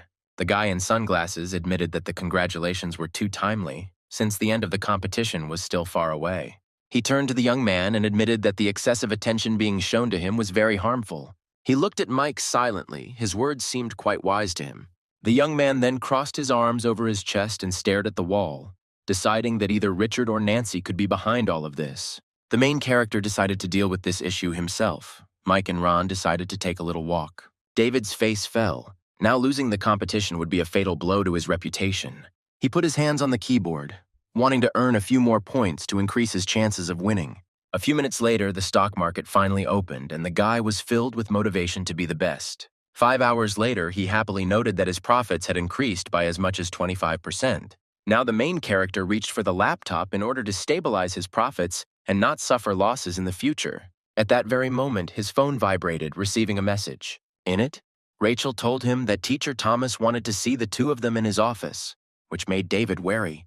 There, an angry man criticized the girl for an incident that occurred at the stadium. He then threatened to remove her from her position as head girl, and Rachel's face was sad. Soon, this unpleasant scene was interrupted by the main character, who suddenly entered the office. Teacher Thomas raised his hand and asked the young man to come to him quickly. He expected a serious conversation, so he was very nervous, but the man asked about his success in the competition. Then the teacher, who had suddenly become kinder, offered to bring the hero a glass of water. Suddenly, Thomas asked the girl to wait outside the door.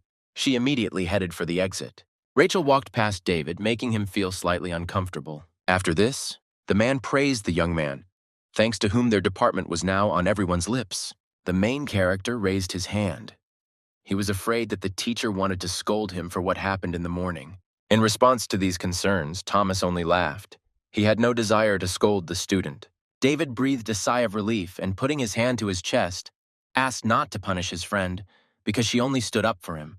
The teacher waved his hand, making it clear that the main character need not worry about this. The man leaned on the table and promised to reward the head man for standing up for her comrade. He then waved his finger and asked David to give his best in this competition. Soon the teacher put a folder in front of the guy with documents required for the student council, which he could fill out if he wanted. He also promised rewards for winning the competition, and the young man felt uneasy from the excessive attention to his person. Thomas also expressed a desire to talk to his parents when they arrive in the capital, in order to be happy for their son. The protagonist felt a little uncomfortable because the man was trying to find out more about his past. Suddenly, the teacher mentioned the director's morning call, who asked about the boy's progress. He was surprised. David froze for a second, realizing that Nancy was behind all of this, since Richard did not have that kind of power. Feeling something was wrong, the main character said goodbye to the teacher and headed for the exit. As soon as he opened the door, he immediately became immersed in thoughts about the true goals of the university's main beauty. In the corridor, he bumped into Rachel, who began asking him about what had happened in the office. The young man explained to her that Thomas was only talking about the importance of his victory in the financial competition. After this, the guy suggested that they return to the classroom as soon as possible, which surprised the girl. A moment later, the couple's classmates greeted them with thunderous applause. Teacher Thomas congratulated them on being ranked first and third among the best students in their class. David and Rachel's mouths dropped open in shock at the news. The young man looked at the headman, who had achieved such success by repeating after him. Suddenly, the girl turned to the guy and suggested that they call off their argument. A little later, the two of them headed to their seats. Brittany complimented the main character. The young man, sitting down on a chair, asked his friend why they should cancel the bet. The girl explained to him that the gap between them was too big, so she had no chance. The head woman lowered her eyes and sadness was reflected on her face. David turned to Rachel and asked her not to stop halfway. She began to make dissatisfied refusals, realizing that she would never be able to defeat such a talented guy. A few hours later, the hero started working on his computer and learned some unpleasant news. The headman had sold absolutely all of her shares. The young man brought his ballpoint pen to his face and was surprised. It seemed that the girl had decided to leave the competition completely, for which the teacher had already scolded her. The protagonist immediately realized that this was connected with his desire to drag her into the arena of real trading and disgrace her. He looked up and looked downcast because his frivolity had caused Rachel to give up the opportunity to become rich and famous. A picture appeared before his eyes of Alan and Sam competing with each other while the headman raised the white flag and surrendered. He also remembered her determined look. Such a decision was not typical for the girl. Suddenly, the guy stretched and became afraid that Rachel might also abandon the affair, fearing competition. The protagonist was reading a university forum where students were discussing his success in a competition when suddenly he was startled by a loud sound. The young man turned around abruptly and saw Teacher Thomas and Principal Hector entering the room. The teacher introduced him to the head of the university and a man named Erwin, who was the head of the finance department. Erwin, who looks like a man with a slight receding hairline, praised the boy's intelligence and desire to study. The head of the finance department shook David's hand in gratitude for the glory he had brought to the university. He was also congratulated by a guy with glasses named Leslie, who is the student council president. He then introduced the hero to a green-haired girl named Sophie, who was in charge of advertising for the student council. Hector raised his finger and, with a smile on his face, explained to David that they wanted to interview him, but first he wanted to talk to him in private. He also asked the main character for his suggestions regarding the development of the university, and the young man became nervous. Suddenly, Thomas put his hand on his shoulder and promised to help him in a difficult situation. Erwin put his hand to his mouth and promised to hold a place for the young man in the International Council Department if he won. He also said that the university would cover any expenses during the exchange period. The uninvited guests stared at the protagonist. Sophie's eyes widened because this was the first time in her life she had heard such a generous offer. Leslie felt a little bad because he had been trying to get this opportunity for a long time, and David got it so easily. The main character looked carefully at those present and felt slightly uncomfortable. He leaned against the bed and confidently declared that he did not need their encouragement. The unexpected guests froze upon hearing this. His answer was too harsh. A moment later, Hector clapped the young man on the shoulder and wished him luck. Immediately after this, the director said goodbye to the student and headed for the exit. Teacher Thomas reminded the main character about the interview they wanted to take from him. Leslie then handed David an envelope containing interview questions. He glanced at the papers and thanked the guy. Before leaving, Erwin advised the young man to have a good rest and not worry about anything. Suddenly, the girl with green hair turned around and cast a strange look at the young man. Soon Sophie approached him and offered to exchange contacts to become friends on a social network. All this time she looked at him with her beautiful eyes. David looked at her and lied about how he rarely used social media. Sometime later, Hector visited Ethan's office and reported to him about the hero's success in the financial competition. Suddenly, a man in glasses put an envelope with an advertising offer from the university on the table. The director of the educational institution, scratching his head, called it Nancy's merit, because if it weren't for her, the management might not have even known about David's talent. Ethan looked out the window and asked Hector about the girl's request. He raised his hand and explained that she asked him not to tell the main character about her attitude towards what was happening. A man in glasses and a formal suit told the director about his fleeting acquaintance with the young man. A few seconds later, Ethan signed the paper, which allowed Nancy's plan to go ahead. He then handed it to Hector, smiling, and advised him to increase David's bonus a little. The university director happily promised to immediately begin fulfilling his request. When Hector left the office, he broke into a wide smile, having received the long-awaited chance for a promotion. He then walked down the corridor, thinking about the friendly relations between Mr. Anthony, his friends, and David. He immediately realized that there was an unusual connection between the young man and Nancy. The director stopped and decided at all costs to put the guy on the podium so that the girl's father would praise him. Immediately after this, Hector joyfully threw his head up, because this was his chance to bask in the rays of glory. Soon the man took his phone out of his pocket and decided to report to the university's most beautiful woman that her request had been fulfilled. At this time, Nancy was in her classroom talking to Ruby. She was distracted by a sudden call from Hector. The girl almost instantly put the phone to her ear and began listening to his report. The other students turned to her, hearing her request to bring David to the attention of the administration. An agitated Ruby asked her friend what had happened, and she was clearly unhappy with what was happening. The director happily told the main beauty of his university about the outstanding talents of the young man. A few seconds later, the girl abruptly hung up, surprising the man. Hector walked further down the corridor, lost in dreams of his future promotion. Meanwhile, Ruby looked at her friend, who had become suspiciously gloomy and sullen after the phone conversation. Suddenly, Richard approached them and suggested that Nancy go to an expensive restaurant, which the main character clearly could not afford. The angry girl stood up from her chair and ordered the guy to shut up immediately. She then pressed her hand against the student's chest and rudely asked him to stop talking about David. After this, the upset university beauty headed towards the exit of the auditorium. Richard asked her to listen to him. After a couple of seconds, all he could do was look after her. Her constantly changing mood alerted the guy. Soon, Nancy was walking down the street with her eyes downcast. Her plan to manipulate the hero had failed, and now everyone was talking only about him. After some time, she asked her personal driver to take her home. When she arrived there, she met a maid who told her that her father was looking for the girl. The university's most beautiful woman stared at the floor, anticipating a rather unpleasant conversation. Suddenly, Anthony approached her and began asking about his daughter's relationship with David. Meanwhile, the protagonist finally finished writing 3 chapters of the novel and was about to send them to Rachel. He was distracted by his own phone, which suddenly vibrated. The young man took it in his hands and was very surprised. On his smartphone screen, he saw a message from Judy, with whom he had not spoken for about 10 days. The girl asked the guy about his affiliation with the finance department, which confused him a little. The stunned young man decided to ask his friend why she needed this information. She was in her room, dressed in a very revealing outfit. One of her friends told her about a genius who appeared in David's class. Judy sprawled out on her bed and said that this friend had a brother who lived in the same area as the hero. Then she said that they were going to visit him, so they would be able to meet the young man. He tensed up. The young man scratched his chin and, after some thought, decided to meet with an old acquaintance. After that, he began to devour his instant noodles while thinking about how to spend the next day off. At this time, Nancy sat alone in the giant living room of her family mansion. She jumped in fear when she heard her father's voice behind her. The girl immediately turned to him, making cute eyes, and suggested talking tomorrow. Anthony tried to convince his daughter, but to no avail. Suddenly, Nancy was hugged by her mother, Vanessa, who was overjoyed to see her again. The woman then promised to listen to her beloved daughter and share valuable advice.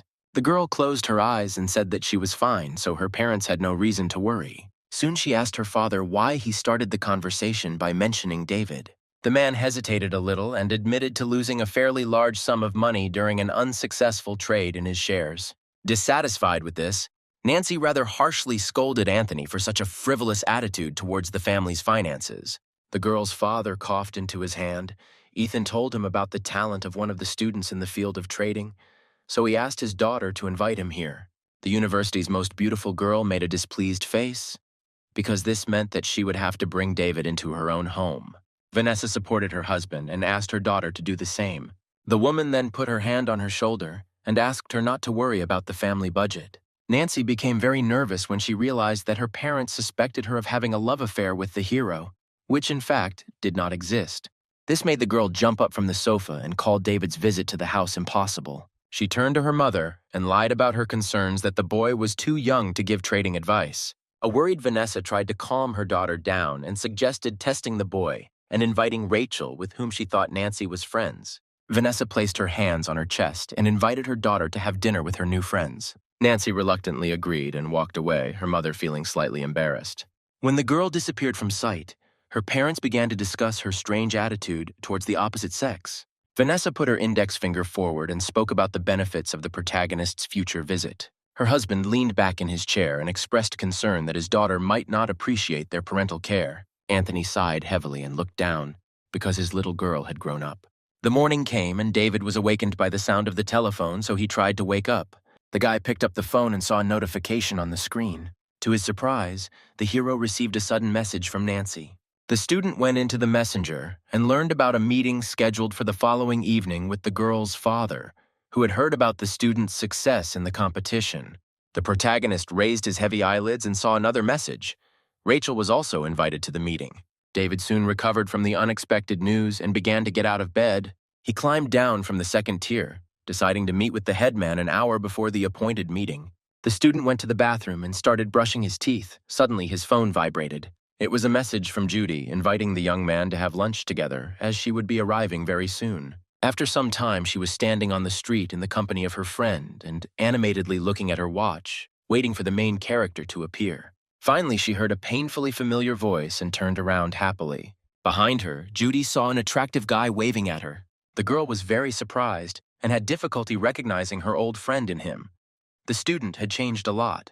She smiled sweetly and paid her friend a few compliments. The next moment, Judy introduced David to her companion, whose name was Catherine. After this, the girl introduced her friend to the guy, calling him a real financial genius. The student's new acquaintance quickly extended her hand to him. The hero shook hands with her, and looking at the grinning Judy, admitted that the situation was rather awkward. Suddenly, a young man ran up to the trio and greeted his sister Catherine. It turned out to be none other than Mike, trying to catch his breath after a long run to the meeting place. The main character looked at his roommate in bewilderment. The blonde girl greeted him happily. The face of the arriving student changed dramatically when he saw David holding his beloved sister's hand.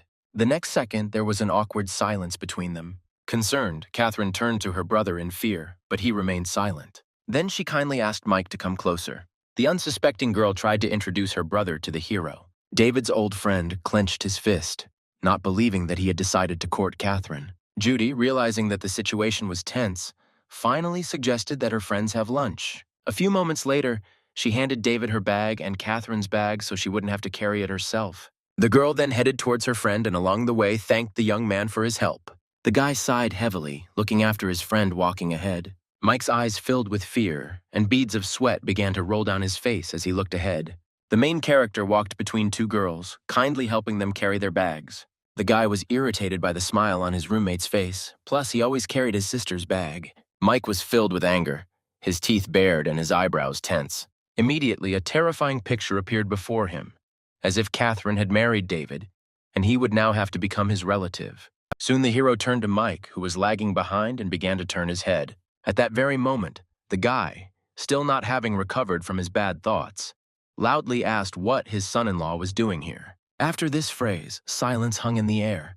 Everyone was in a state of mild shock. Suddenly, Judy burst into loud laughter and even grabbed her stomach, which began to hurt from it. She turned to the protagonist and asked when he had become Mike's son-in-law. Suddenly, the boy received a blow to the head from his sister, who clearly did not appreciate his prank. A lump appeared on the student's head, and it appeared to be from the blow, and he decided that his relationship with David would help him avoid suffering at his hands. After this, Catherine lashed out at her poor brother, accusing him of tactlessness and ignorance towards what she considered to be a new acquaintance. Soon, Mike put his hand on the hero's shoulder and decided to explain. David stepped forward and allowed the guy to call him whatever he wanted, which made him furious. Judy, wiping away tears from her eyes from all the laughter, finally offered her friends something to eat. At that moment, the hapless brother seemed to be paralyzed, his eyes and mouth wide open. He immediately grabbed his sister by the hand and advised her to follow him to a good place.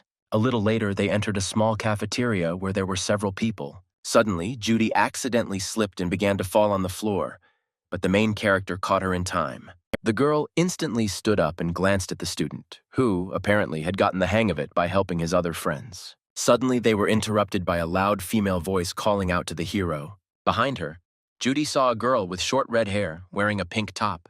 David froze, Tina's sudden appearance startling him a little. She smiled strangely and walked towards the guy with a very unusual gait. The main character turned his head to the side and explained that this was his former classmate. Then the red-haired student quickly turned around and glanced at Judy. Suddenly, she called the embarrassed girl David's ex-lover. She was very surprised to hear these words. Then Tina turned to the hero and asked him to introduce them better. In fact, the student was overwhelmed by a sudden feeling of envy. She looked greedily at Judy, who had a magnificent face and figure. David's old friend asked him to introduce her to his classmate, and he started to rush around. Suddenly, Tina said her name and introduced herself to her.